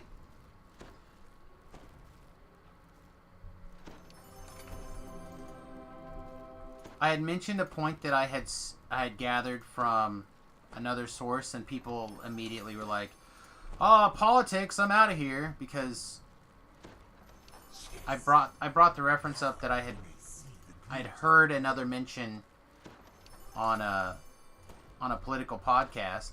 I didn't get into the politics of it. I just mentioned that this was an idea that got me rolling, thinking about it. With the idea of lifting a certain group without lowering another group, right? This would be for like weapons or spells or whatever in a Dungeons and Dragons online environment. And it's difficult to kind of think about because we as a people instantly sort things by what's the best. So many choices. Like what's best in slot, what's fun. Those are all things that we grade things without even really thinking about them sometimes. Or sometimes we grade them thinking about it a lot. But so often by raising something up, that especially if it raises quickly, we tend to think of it as pushing something else down. So like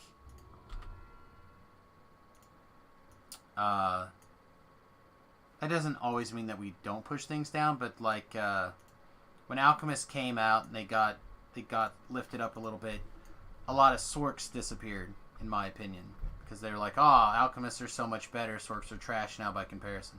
And you get that a lot, right? People will often say, "That's not good" or "That's bad," mostly talking about in comparison. So, hey, you, like. That's another... Tobrel could probably get more into this from his own experiences. For example, he used to be a longsword-wielding, two-weapon fighting paladin a lot. Versus like a Kopesh, for example. And now they've elevated longswords, and I don't think that's even been a flash on the pan for you again.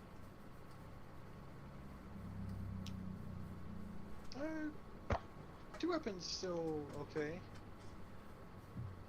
Probably stronger if you're Vistani. Yeah, daggers are just in a better position because of Vishani. Hey, what's up? You want up here?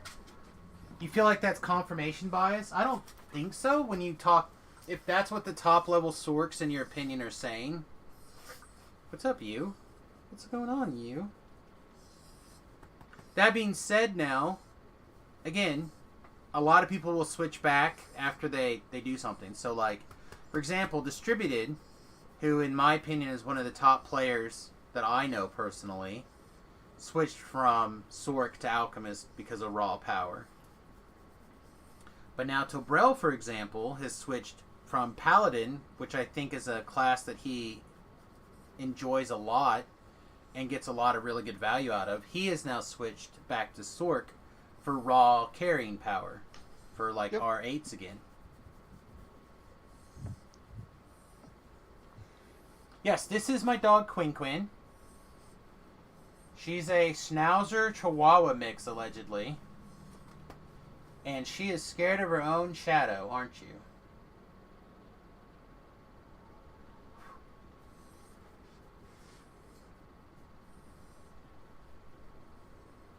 Balance is very tricky. The other thing to keep in mind is that a game like D&D has a tendency to unbalance things. How long does this stream go for? So I usually do a 3-hour stream in the morning. Usually 11 to 2, but I'll probably go until 3. So I'll probably go another hour today for this stream. And then I come back usually around 7 Central Standard Time until 2 in the morning. So we usually do about 10 hours a day. Sometimes 11. Any thoughts on Sev questions today. We've talked a bunch about different Sev questions, Tim.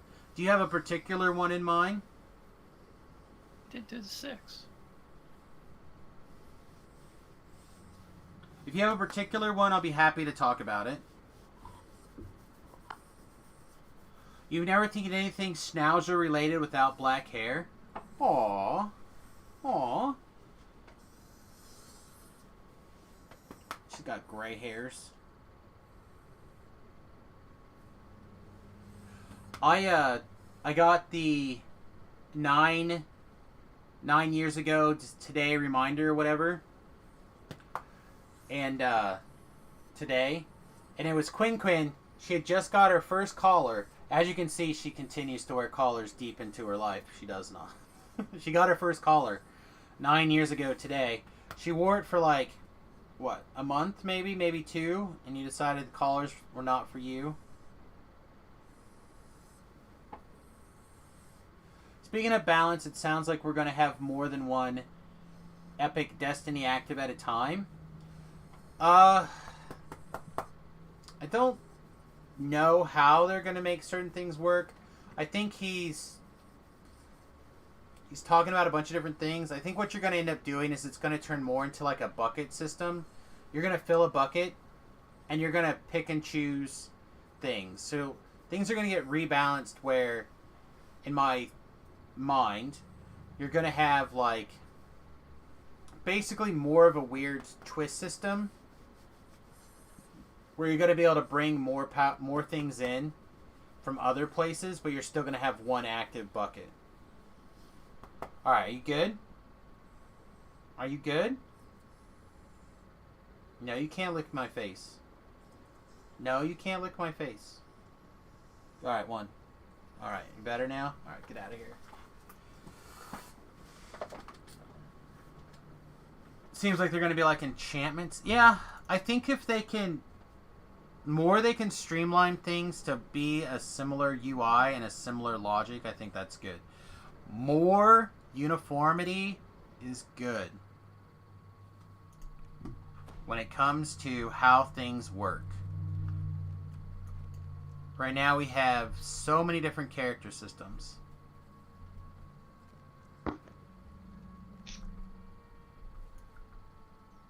So we'll just have to see what they end up doing. It could literally be anything.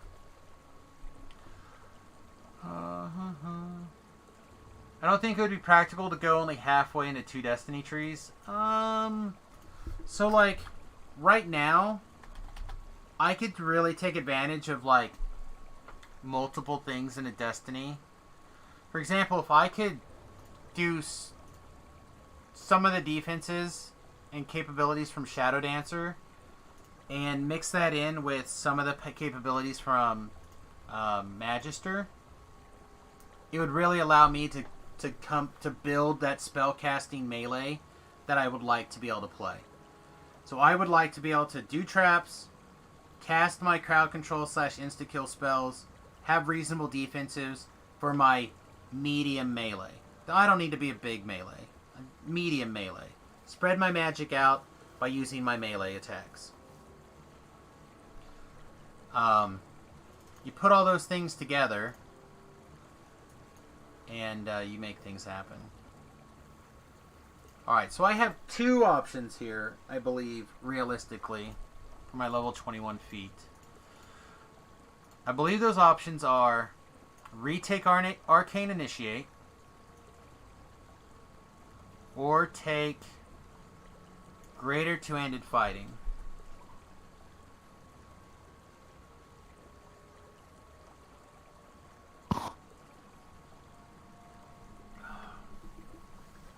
Here's what people always miss always. You're thinking about the LD Pass in terms of the game as it is today. That's not the way to think about it. Once the game changes hit, the defensive tree become the must-have in new content. So, again, using their past experiences against them. Oh, Tobrell's come to say hello on the stream, everybody. You can always see what they came from on what they have.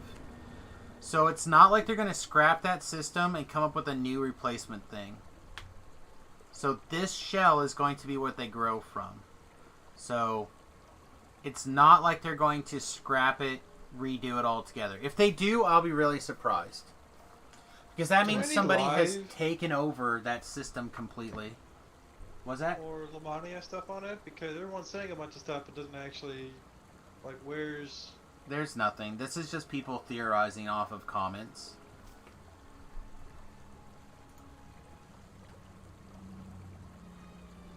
They start allowing intermingling of individual Epic Destiny powers will get nerfed to the ground. I don't think that's necessarily going to happen. I think I'm going to take Arcane Initiate. So, I've done a lot of programming work. I've done a lot of UI work. I've done all that stuff over the years. And they have never surprised me by going out of what I imagined they could do. And usually they surprise me by underwhelming me with what they do.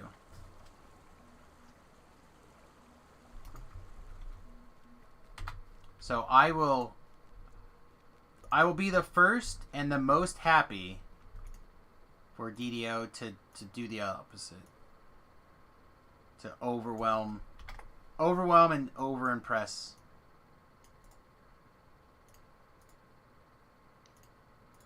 And I think they have the potential to do anything. They could scrap the whole system and redesign everything from the beginning, and I would be like, hells yes. This is amazing. I don't think it's going to matter. I think the Epic Destiny Pass will make vet players overpowered, at least for a time. I think anybody that has versus has nots are going to have a power difficulty to overcome. The question is it so high that it becomes a uphill walk both directions? I don't think so. Again, taking experience from the hardcore server as just only thing transferring over is play skill and planning, taking that stuff over there and doing things. The first character I had leveled to 30 that didn't use an autos box was literally on the hardcore server, and that character was not that far away from this character. Well, last life. Oh, Epic Destiny is a one-time thing in terms of has or has nots. Exactly. You can easily earn that up there and get going again.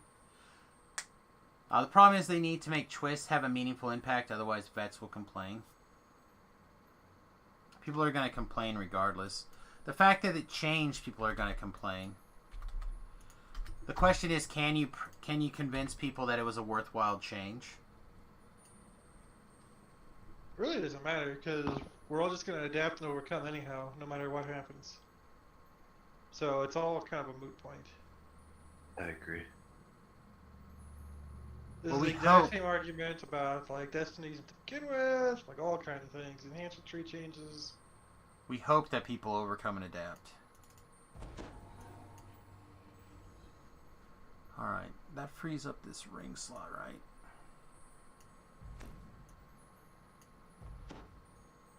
Okay, the Vitality Diamond is still playing a part.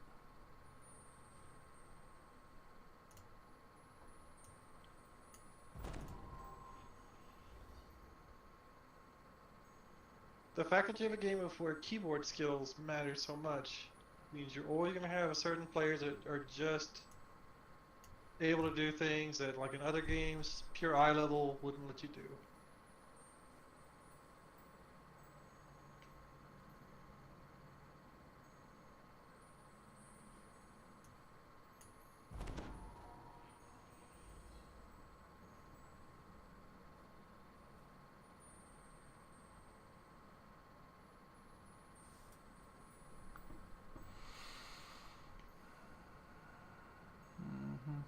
Except for the people who see that as the straw that breaks the back of the unicorn. I think most people who have stuck around in DDO this long, that Those are not going to be things that break their backs. Again, I could be wrong. It would not be the first time. But, it feels unlikely to me. That was a lot of hit point loss, actually, to do that.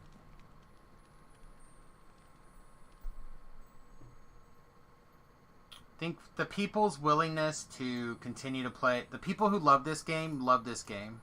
And a few changes are not going to be enough to drive them away.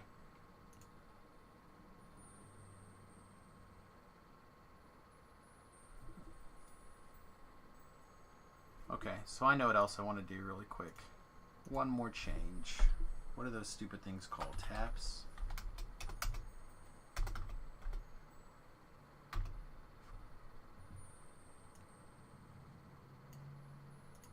There's been tons of Destiny changes. And just people shifted from Destiny to Destiny or embraced the new one that came out.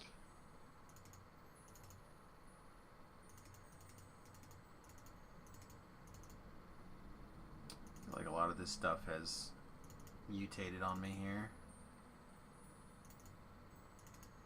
Get in the bag. Alright, what is this stupid thing called? Here. You. Shreds a tapestry. Yeah, why?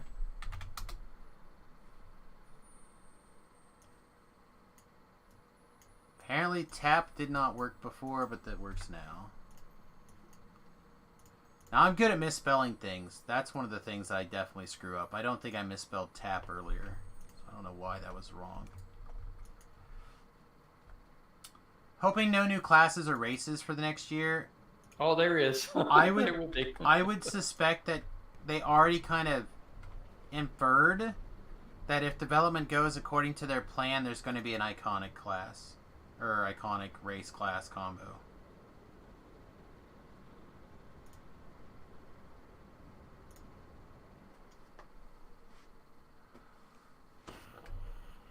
Rocking a decade-old foundation is a task that needs to be executed carefully.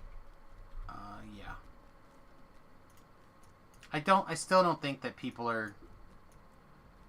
I think it's more likely that people will go over, try it, and complain so much if they don't like it that they will just scrap it or put it on the back burner or whatever. I don't think it's likely that they would implement a system that people dislike that badly.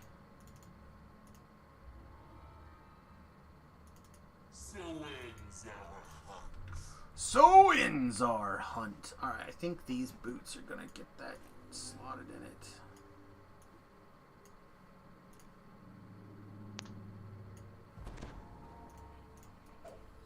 And that helps the saving throws quite a bit too.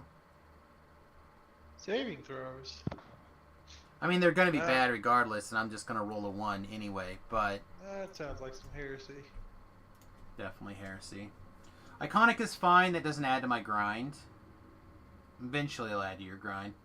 Was there ever a precedent to that approach? That approach to what?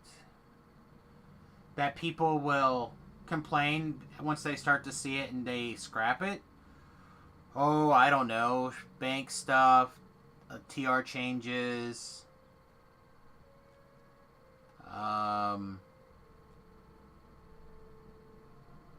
At least a couple other things kind of come to mind. I mean, the most recent thing was the voice of the master augment.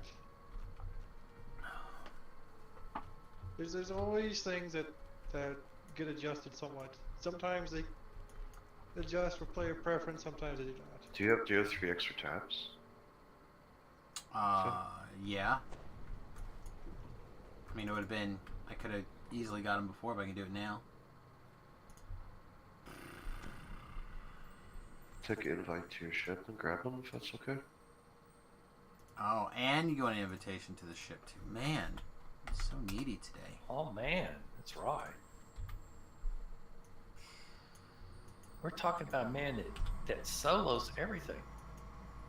No, it's not true. I solo the things that I solo. There's plenty of quests I don't solo. So the reason why I don't have videos on Temple of Elemental Evil, reasons I don't have videos on Tower of Frost, etc. I just don't know them well enough to do those things solo yet. You're welcome.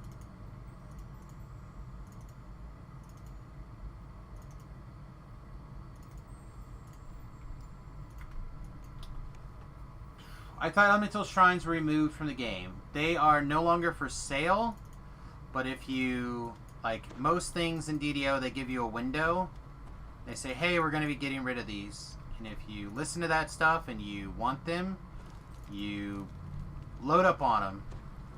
So you can't purchase new ones, but you can have the ones that you already bought. As long as you had enough bank slots. 'Cause one per slot. Yeah. I made one character to do it. Tobrel has, I think, at least one, probably more. I have one left. He has one left. Maybe two. I have the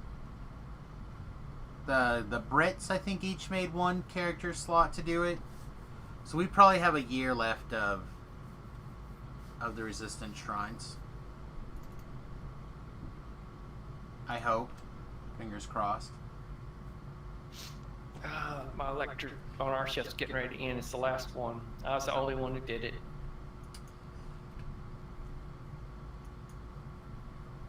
Sorry. No reason for you to be sorry. I tried to talk them into it. They Sorry don't for like your the loss. idea, but they didn't want to do it.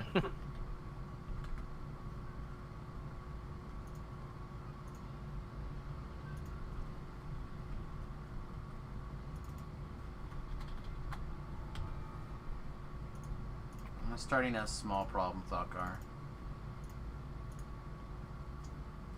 I don't need them, but they're really great for helping newer players. I think they're just good in general. I always click them. Like, really, it's saving a little bit of mana and time. And for me, having them sit there and save those things are worth the slight hassle of the maintenance. Again, more things that were directly impacted by the hardcore server.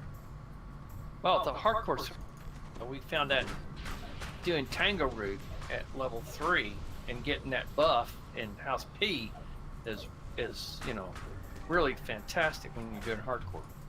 Yeah.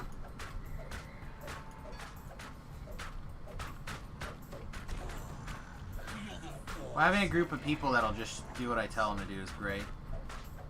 Let's go do this. Oh, I don't know if we can. We'll be fine. We'll be fine.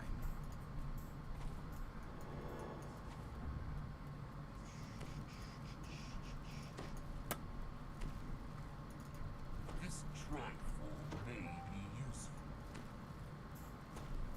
Severlin of Time Pendant is pretty much useless. Was it ever good before? At one point, before mounts. I don't even know if it was good then.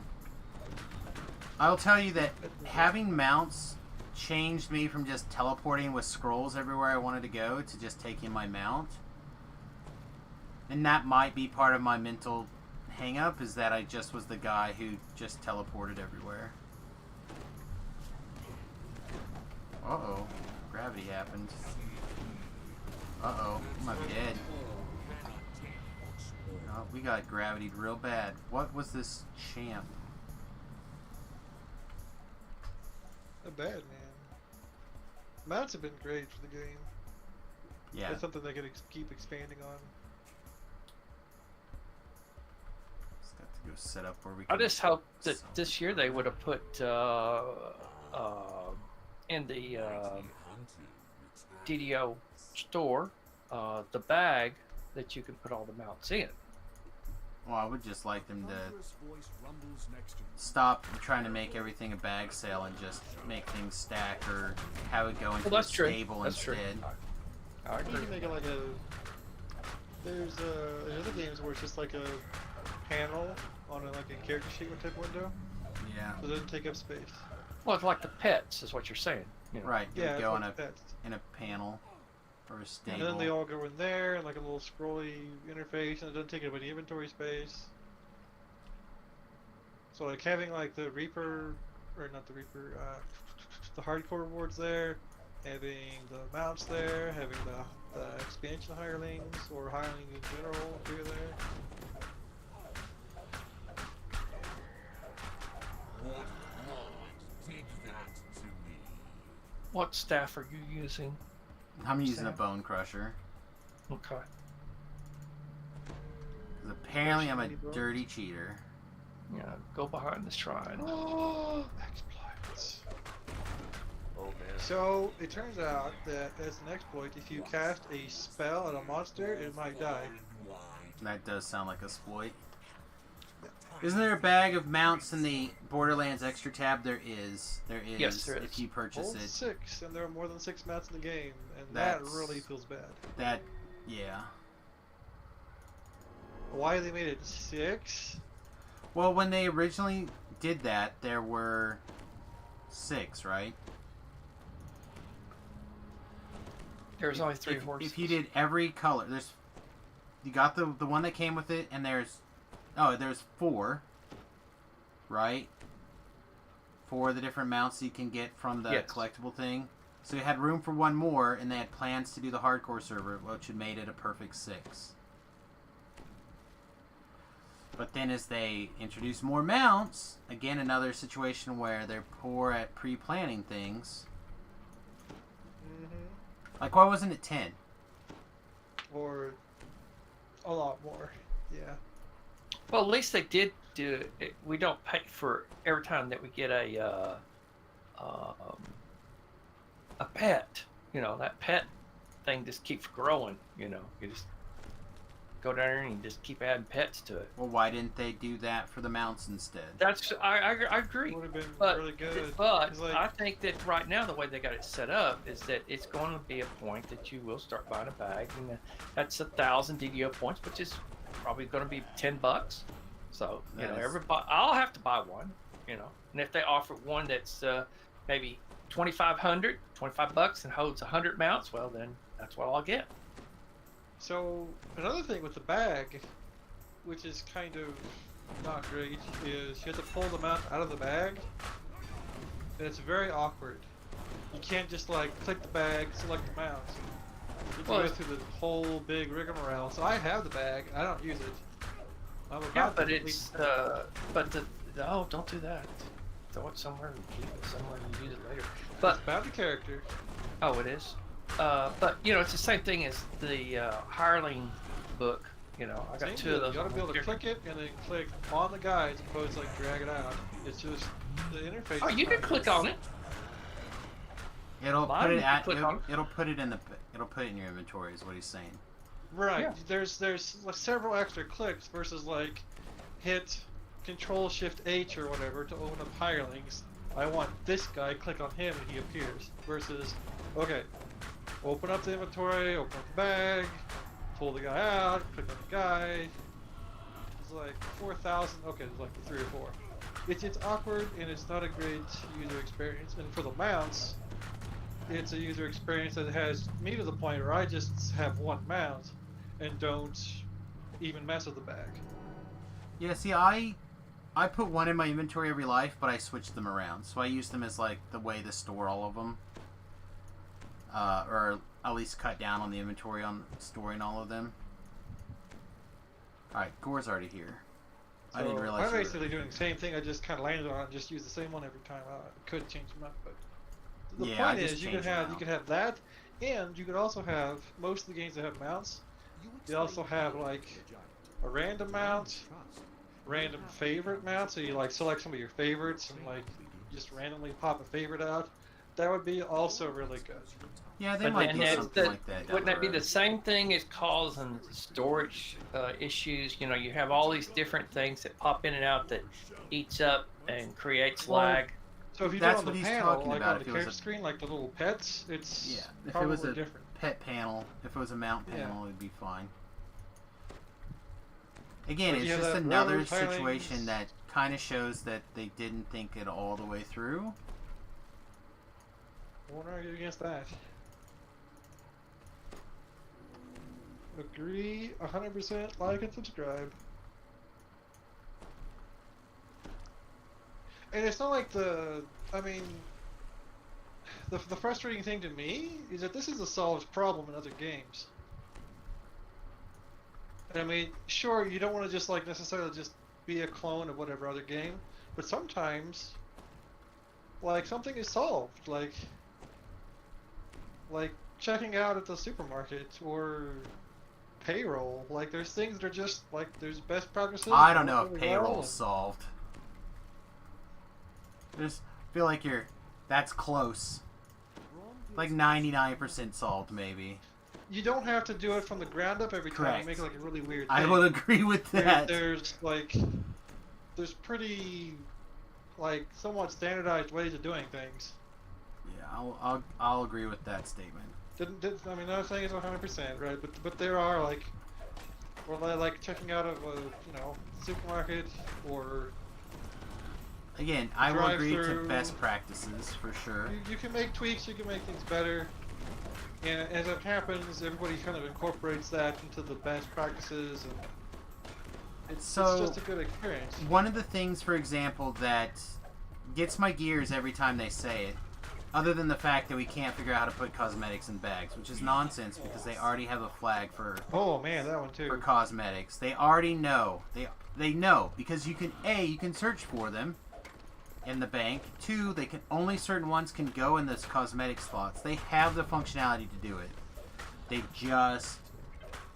It doesn't interface with our bag technology. Okay, well, modify your function for making a bag and put this function in here to check to see if it can go in this slot, and it's fine. You can totally make it happen, DDO. But it's we can't make components work. Okay, well, this is how you make components work. For the 18th time, you make a bag. When you open the bag, or put stuff in the bag, you run a function, and that function creates an invisible, non-existent, non-physical inventory item that's equivalent to all the spell components. When something gets added to that bag, you check it, and you compare. When you cast a spell, it checks your invisible spell components to see if they have the spell component for it. If not, it doesn't get used. Then when you open that bag, it compares to your spell components, your invisible ones, and it puts the values in there. It's not a hard problem. It's a very easy problem to fix. And it's invisible buckets that they could totally do. This we can't figure it out nonsense pisses me off every time.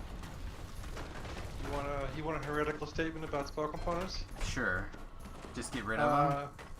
Just remove them. Advantages. So disadvantages, it removes a certain element of D&D feel. Correct. Advantages, you give everybody more inventory space. And you also lessen your own, like, resources on inventory space because they claim that's a thing. So you give people that. The other And it's also some convenience. The other disadvantage, though, is financial. Well, they just sell less inventory spaces and stuff, so yeah. Well, not just that, but they hurt for inventory space. They hurt for universal spell components when you run out on the quest. There is a financial like cost. Like the one to that. guy buying spell components from the store. No, I Like will the tell arrow you guy? right now that I have had to buy spell components out of the store because I have run out of spell components into the quest. I've done it too. So yeah, and Sam's right. You run a quest. You need you get ready to throw something. Oh, I don't have the component. I didn't realize it's out of it. And then what you do is you're not leaving the quest, so you're buying the components. Now, the workaround / hack for that is when you get some of these Omni spell dusts, is you drag those to your bar, put them in the physically last spot in your inventory that you can get away with, and then you monitor that one component, and when it starts to go down, then you go, oh, shoot, one of my things have ran out, and you're not out of spells, and then you can get those rare drops out of the chest, you just save them and keep putting them together, and you spend one bar tab to keep track of that. So there are solutions around it, But now I'm taking an extra inventory slot for a spell component I hope to not have to ever use. Like it... Again, they really just need to figure out how they want to implement spell bags. I feel they can offset the loss of money from that by many more cosmetics. Like many more like $1, $2, $5, $10, $20, $100 cosmetics. Sure. The other thing to keep in mind, though, and again, another statement that came out of today, right, is that art resources, like everything, are very much in demand and very problematic. Again, I agree with you. Making more cosmetics is where I think a lot of stuff needs to go. Yeah, Why we artists don't make have... as much as engineers, like, just staff up on it. Do the cost analysis, staff up, and I feel like you will come ahead by getting more of those. I feel it's more a cost analysis to the hiring executive or whatever team. See, so this is a philosophy difference right here. No, set your spell components up on a separate hotbar. That's... People were already giving me crap about my bars earlier. Taking a whole nother bar to set up spell components on it is definitely a no-go. I know a lot of people. I do that, and I also have I have broccoli juice on that same bar also. And that's my hack for keeping track of them. I'm literally buying spell components right now. The primary issue the DDO store has is the price model. The item moved to bound to character items is a perfect example. When they sold them a bundle of 5 for $30, I'd buy them and not paying $35 for a single item. I'm not going to get on that rant. That's a sore one, I know. Tobrel can get on that rant for me, but if I get on that soapbox today, I'm going to be really pissed. They get me on smaller price or purchases all the time. That's fair. So how about a different one? I don't know if we've done this before. Some of the be able to buy piecemeal, some of the little things. To be able to buy what? Be able to buy some of the like transport options or fancy tomes or specific races. Some of the things that are sold in the big packs. Oh, the exclusives? Be able to buy them individually. Yeah. Yeah, I don't know. Gore, do you want to go up to the air elemental now? Do you want to jump first? And then I'll wait to turn in until you're in position. Right. Okay.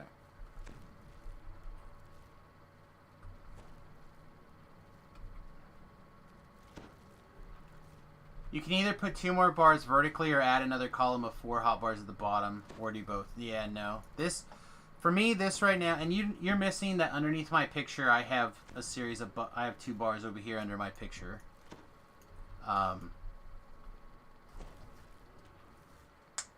At most, I need 1 more bar that goes here. And that's all. Tomes, shared bank space, cosmetic, raid bypass timers, guest passes, and other specialty items like the Borderland pack are things that I frequently buy. Yes, I agree. It's the arrangement. I don't know, man. I have the stuff in the middle that's super important to me. Normally my spells and my rapid attack things. Potions, fast transport items, and frequent swaps go on the right-hand side in that L. Stances go on and hirelings go on that bottom bar. Includes horses. Weapon swaps go over here in this corner. Melee weapons on the top bar. Ranged weapons on the bottom bar. And then frequent, like I said, frequent swaps go in this area. Do you want me to talk to this thing, or do you want Are you in position? It depends. Do you want me to talk to it or wait for you? Well, you can't talk to it yet. I'm going to turn in the firewood, then you talk to it immediately. And then No, jump I'm not down. there yet. I'm not there yet. Okay. Yeah, tell me when you're in position, and then I'll be ready to talk to it. as soon as you get up there and in position. Alright, cool. The least amount of time that you have to sit up there and get nuked. Got commanded right immediately, dude. How did you... I haven't turned in the firewood yet. You shouldn't be able to talk to that guy. I didn't. How is there stuff spawned up there? I have no idea. Is your hireling in a position to rescue you? No, I'm in a kill zone. I'm surrounded. Okay. I'm going to come up there. I'll talk to that, and you can talk to Brawn Pits. Alright. Switch around. I think this person is saying there's no. It'd be nice if there was like a snap to next bar or enter the coordinates manually on your bars. Oh, yeah. I mean, I have Making a lineup is a nightmare, and I have a lot of trouble with it. So I have one of the UI layouts, and they still move. Every once in a while, I'll realign to my previous thing. They're as fragile as new-laid eggs. But yeah, it when they're not sharp like this, because they've slowly wiggled over, which I don't know why they do that. It is aggravating. Oh my god! I can't wait to be famous. So, bro, can you delete that guy? Do you have admin powers? Never mind, I can do it now. I have no idea. Are you kidding me? Like, I know how to do any of this stuff. Well, there's a button that has like a little, like a circle with a line through it. That's banned somebody. And then there's like a picture with a trash can, and that's like throw their comment in the trash, I think. Delete that particular comment. I've passed a certain age where I have to have a small child do all my technology things now. Yeah. Take that over there on your way to Bronze Pits. Don't take it up here. Yeah, I don't know why those guys were spawned there. They should not have been spawned until you, until I talked to Bronze Pits. That is very odd. It is very odd.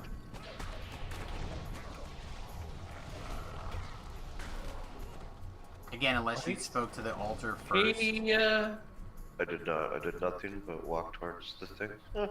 Even the air Ellie's against you because you have to talk to Brawn Pits. Yeah, I know. I gotta clear that trash before.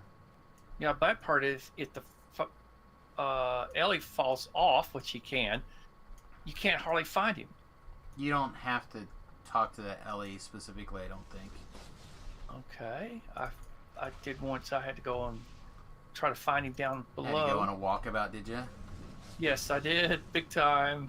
Oh, I don't see him. No, he's there. He's respawned up here. Okay. I said you're just supposed to click on the altar specifically. Alright, he should stop being hostile as soon as this last guy's dead too. Okay. You can talk to Bronze Pits when you're ready.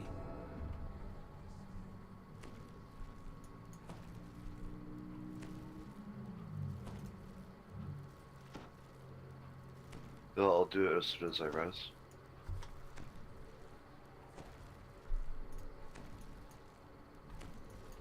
Bronze Pits. That's right.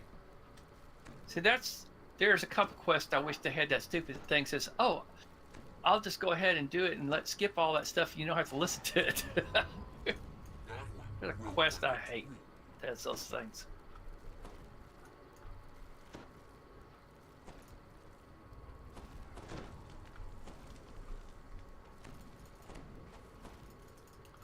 Okay. Get ready for a big fight. That's the reason I was trying to be the guy one down here. there? Yeah.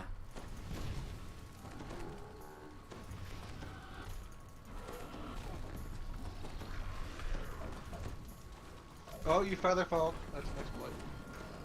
It is in this world. You are defying the laws of gravity. Corral. He's not wrong. With gravity defeated, I can fly. Yeah, well, you Not can't fly. instantaneous fly, because that would be not very I'm cool. reporting you. Featherfall is obviously. No, you know it's not. Definitely is. It's the most outrageous exploit of all. Featherfall is unfair for people who do not have Featherfall, and therefore should be banned.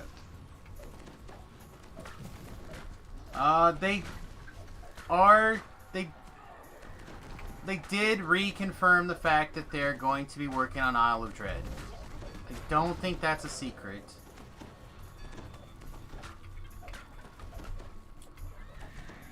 As upcoming classic pack, probably aiming for 2022. Assuming the world still exists in 2022. Probably won't. Probably won't. Well, the bright side is if that happens, then we won't have to worry about it. When that comes around, I'll be almost 70 years old. Ugh. Is that your way of saying that you'll be 69? Hot. All right. Yes, I will be, won't I? In 2022. Very first part of it, too. Alright. Here's something that people might consider kind of exploity. God, I can't believe we've taken so long to do this quest. I feel really bad. Oh, you gonna jump around? I'm gonna jump I around. don't know, man. This Hey, is just terrain. I know where you picked that up at. I don't know who ever taught you that. They should get their butt kicked. I know Oh, what is you're this doing. your way? Oh, was this your way of saying this is your trick from the hardcore server? I think it was actually. Yeah, I'm bad. If you can do something with terrain, power to you. They've made the game in such a way where it's possible. It seems like it's encouraged. It's encouraged from like day one. And So like, Tobrell and I had a really fun experience at Gen Con not that long ago. And we were playing this amazing game. He might remember the name of it. I just think of it as the sheep game. Sheep. And basically what we were doing is we were pushing around this stuffed sheep on what, if I remember correctly, it was kind of like a hockey field. Just move shuffleboard. Yeah. Hello, everywhere. And the general... Hey, V-Love. And the general idea was the rules were written very simply. To, like, do some various shenanigans. And as long as... It was a Mayfield game. So it was a sheep. And basically, the rules were limited by your imagination and what they specifically covered in the rule book. Which was not much. So a phrase of "it's not in the rules" developed quite intensely that day. And I feel like once something has been shown and demonstrated and reported, and if it doesn't get changed, then you're playing within the rules as written. That's another thing that has kind of come up a lot lately. Rules as written or rules as intended? Well, playing DDO with the... Did I miss my turn? I did. Playing with the way the game is currently working and operating is playing as the rules are written. So the fact that that guy can walk off that cliff here is playing with the rules as written. By the way, are any of the current holiday events worth doing? I will be doing the Midwinter Festival this year. I did confirm that cosmetics will be working, so you can get the festival cold resistance and festival fire resistance on cosmetics this year. I did go check to make sure that still worked, so I will be doing that. I've been collecting the things every day. Okay, what are you talking about and explain? So, one of the things that you can do at the Midwinter Festival is put what they call you have a cold, up to 10 stacking fire and or cold resistance. Sure. And when it was first introduced, they didn't have cosmetics yet, so you could only do it on random Jin armor. Then they introduced cosmetics, and then they changed it where you could add it to cosmetics. And then last year they changed it where it couldn't work on cosmetics. Or at least they removed it from the description. Well, this year they put it back. Voodoo has a YouTube video on it. Well, there you go. If someone's Post it. gonna beat me to a punch, it's probably gonna be him. I posted one in Guild if and when you're not busy. Can I have a share, please? Oh. Top P, right? I don't know if it pops up where you can see it. Oh yeah, Tabra's another one. Yeah, I didn't want. Yeah, it looks like it should come up. Yeah, I see it now. I realize you're busy trying to, not die and stuff. Trying not to die and not have Bronze Pit die and share this quest that's literally at the door of the quest, and Kill the things and heal me. we'll get it. I like the way you said that. Kill the things and heal me. Okay. I'll pull this up real fast. Yeah, here's another one. So you can get the festival cold resist up to 10. Starts like at 2, and then 4, and then 6, and then 8, and then 10, or whatever. Alright. Beef. I am in. V-Love is in the quest. Alright. If you don't have the ability to death ward yourself, you should probably stay away from the... I'm undead form, so does that death warded or blocked? That'll be fine. Yeah. The only thing is, you'll be on the ground for that stupid dog. That's fine. Deal with the dog. Yeah, I thought, hey, this is a great place to have freedom of movement. I don't work with the dog. The dog being a light bearer champ was real funny though. Really? Oh yeah, it just melted Thakar. Yeah, these boots have freedom on them. It didn't work. Yeah, that doesn't stop dance. How long have I been playing DDO? Do you mean today or do you mean forever? Because I've been playing for around 14 years. I didn't play the first year because I couldn't afford it. It was monthly sub, $25 or $15 a month then. And my friend Dustin actually bought a box basically the month after the founder rewards kicked in. And he and Tobrel played pretty intently for like a month, and then they took a break. And then a few months after that, Tobrel moved off to Nebraska and decided to break this out. And my friend Dustin hooked me up with his copy. So, umpteen years later, that is what's going. Elvis died for the cause. Did you, I thought you came in about the same time I did, which would be, I started playing it with Update 4. That's when I started playing. I do not remember.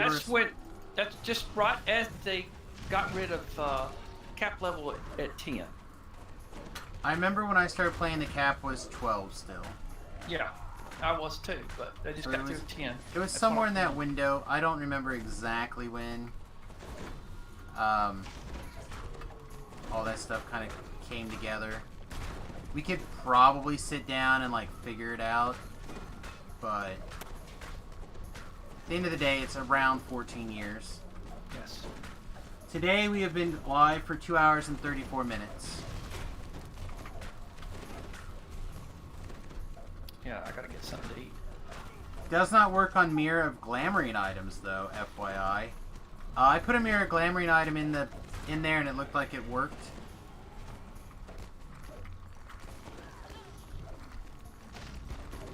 If that's the case, then I'm going to be pretty disappointed.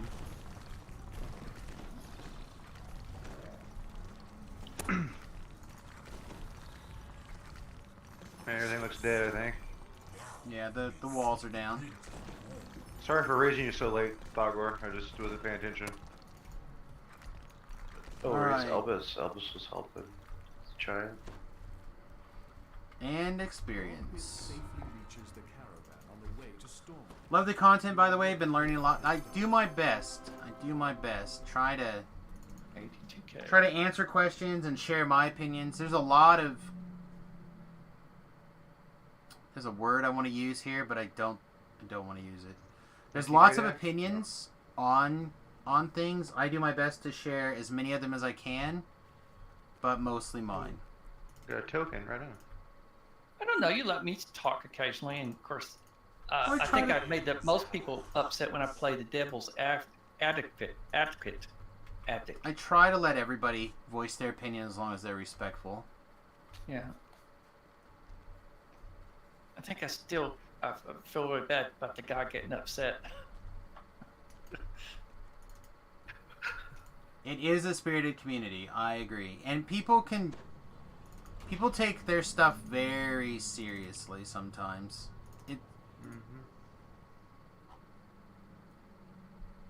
So, I do a lot of stuff where I compare things to Magic the Gathering. This is going to be another one of those times.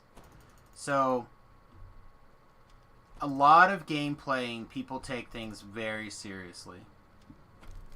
DDO is not a competitive game, but yet we still bring our competitive natures into it. Yes, we do. And we get upset.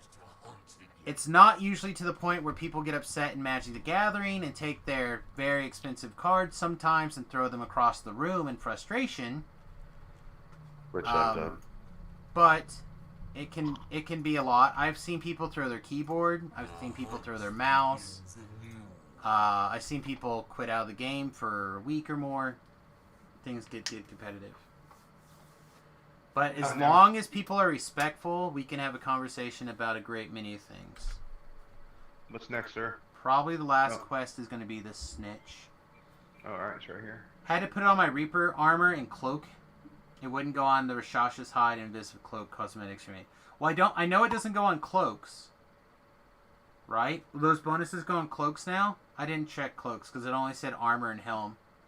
Have not tried. Only did a armor and hat. Yeah. So the only reason why I'm going to do mine is because as much as I wear this hat and armor, it'd be nice to have the occasional capabilities to mix it up a little bit. So I'm going to make a second outfit so I can mix and match things together. I'm actually looking for suggestions on an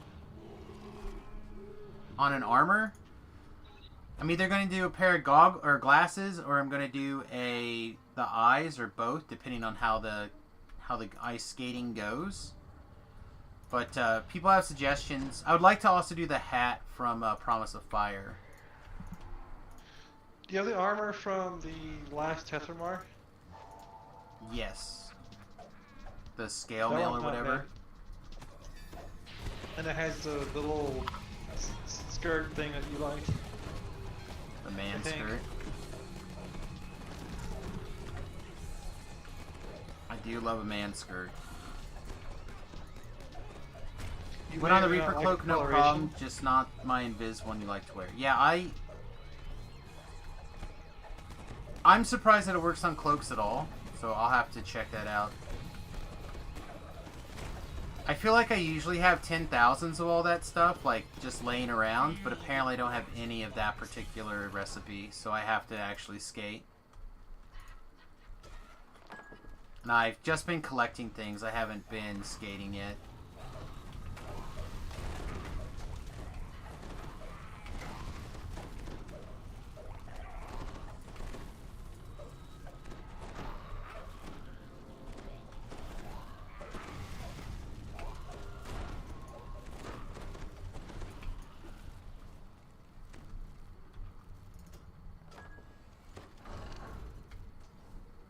Yeah, I'll have to give it a try.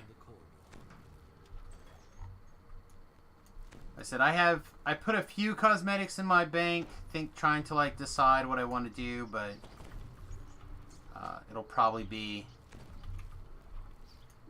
sometime later when I decide to actually do the skating and figure it out.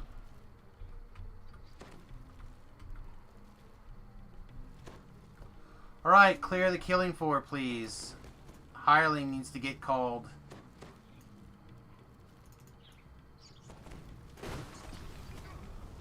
That's not the right button.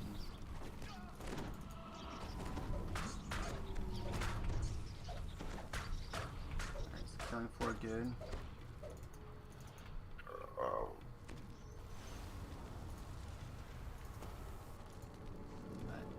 That ooze is going to take too long for me to care. Alright.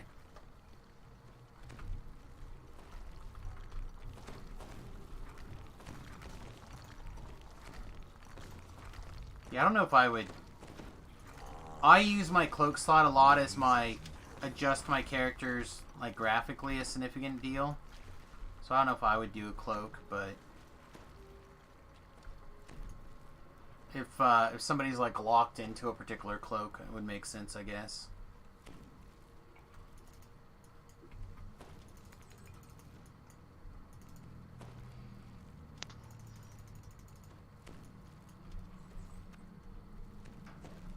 All the way down. Anyway, I feel compelled to remind everybody that the stream is brought to you by viewers like yourselves. Go ahead and hit my Patreon button and my YouTube button. You guys have the means to do either one of those or both of those things. I would deeply appreciate it. Obviously, YouTube is free and is appreciated. And the Patreon obviously is $1 to a couple of bucks a month. Also really appreciated. The stream bought. Not only did they buy some solar panels for the school bus recently with with subscriptions and stuff, they also bought a GoPro, and we're gonna be upgrading some of the content on the YouTube channel, like mixing up the variety soon. Hopefully we'll be breaking out the drone and doing some flying videos and stuff like that in the near future here, thanks to the Patreons. So I do appreciate it, and like I said, we are definitely powered by the folks like yourselves.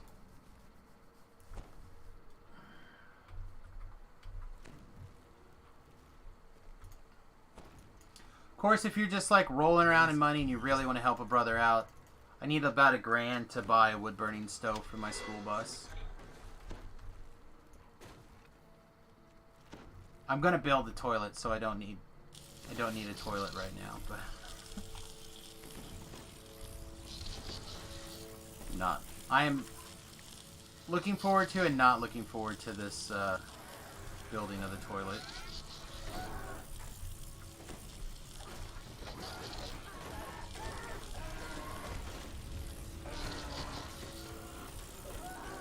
This is where you died on the hardcore once? Oh man.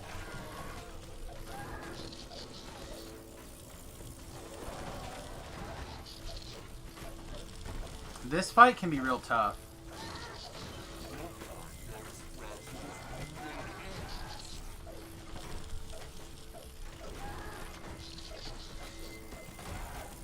I mean, this guy is hitting me for 90 right now, which is pretty significant.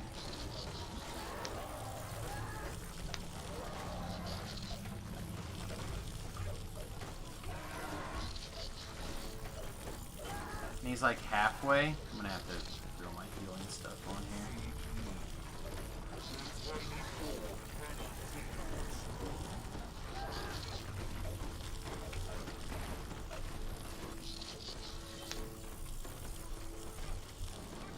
Well, I'm probably dead.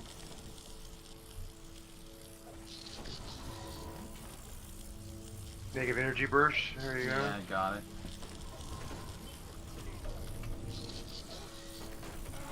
Yeah, you're probably gonna have to get your aura going and come stand closer to me. Yes, I did. I turned mine on. This guy.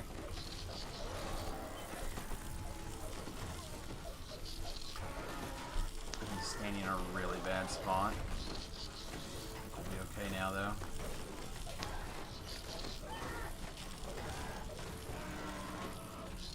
Woo! Alright. Let me raise everybody. Nah, there's a shrine right over here. Oh.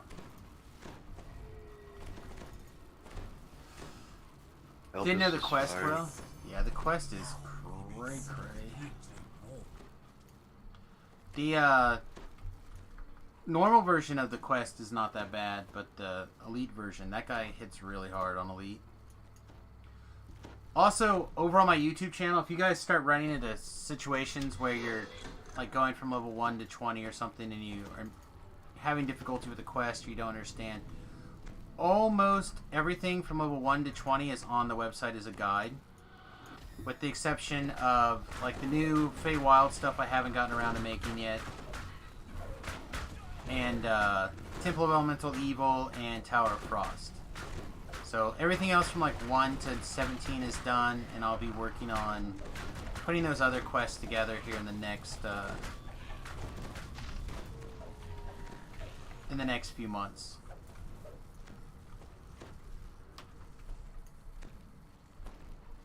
Just the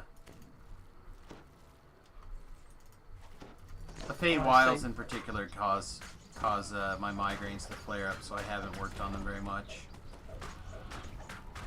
I want to say thank you very much, Sam, for letting me join your stream. Yep. I'm getting out of here, your old lady home. She just walked in with supper. Oh man, supper even? I haven't even had breakfast yet today. I just Yeah. had supper. Yeah, we just, she got me some Mexican food. Rip, I'm jealous. Yeah. What's going on? It's going on 9 p.m. here. It's 3:44 here. Alright man, well have a good one. Thanks for hanging out. I appreciate you as always. Oh, it's a pleasure. I enjoy it. Watching, learning. Talk to you guys. Everybody have a good day. You're a good one, How do I get friends. over there? Is there a ladder I'm missing? I don't know where you're at now, so there's a okay, Maybe so drop you down, need to huh? go back through there's a pipe in the water that you need to swim through. It's probably what you're missing. I was on the roofs. Yeah, you're up at the roof, you pull that lever, then you jump down. There's like a lever, or there's a pipe underwater, probably in the northwest corner there. Now go south. Go underwater and go south. You should Alright, find an here we open pipe. Here we go. Damn it. Got it. Picked the wrong spell as always. Yeah, ever since I moved that spell around, I've made that mistake. I cast Undeath to Death, and then I cast the spell I actually am looking for.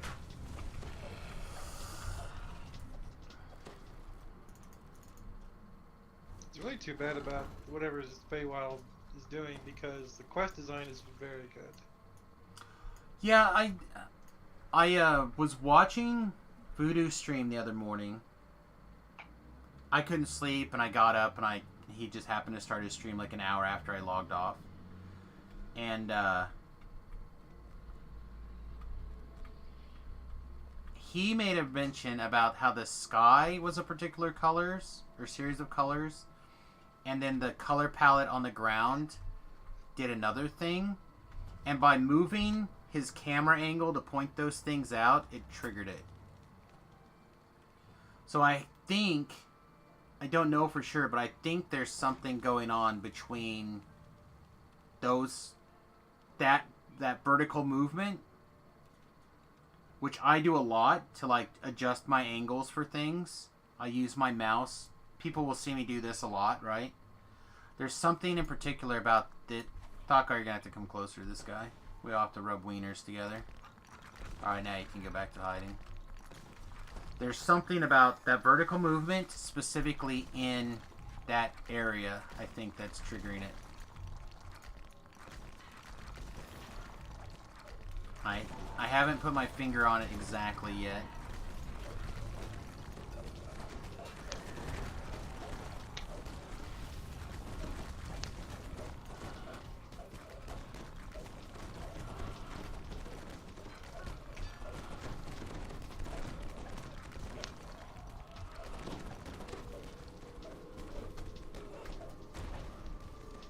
And it's possible that I can figure out somewhat.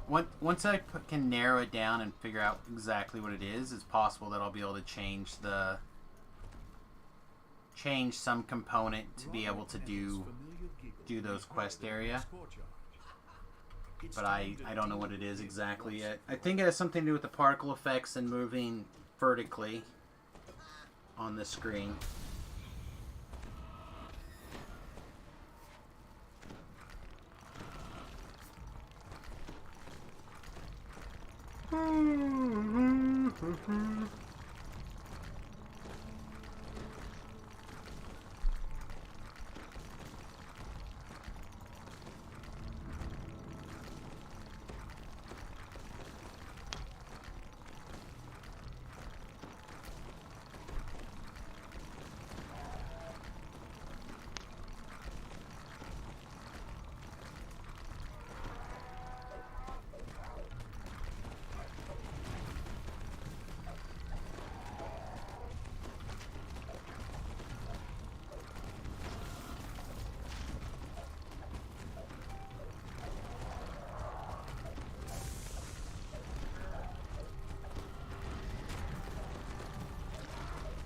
Oh my god.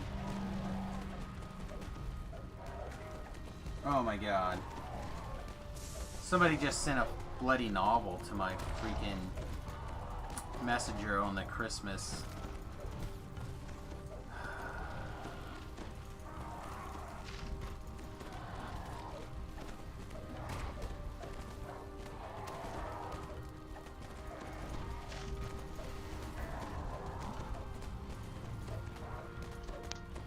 Sorry. Family Christmas time is always the biggest drama.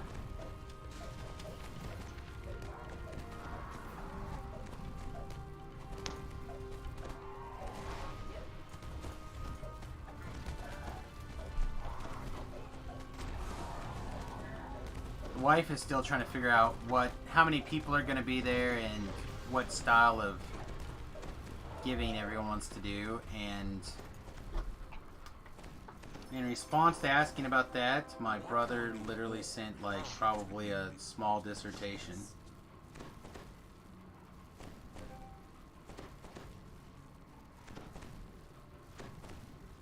I have to hit the little gentleman's room. Thank you for having me. Have a good one. Have a good night, buddy. You're not taking your token, Sam? Oh, you left already? No, I haven't left. I was reading this message. No, that's going to be the last quest for us tonight, or this stream. I'll be back in about 4 hours, give or take. Get something to eat. Probably grab an hour or so nap. Maybe if I'm real lucky, 2. I haven't had more than 3 hours of sleep in 2 weeks at a time, so. Isn't it fun? Yeah, kind of having one of those time frames at the moment.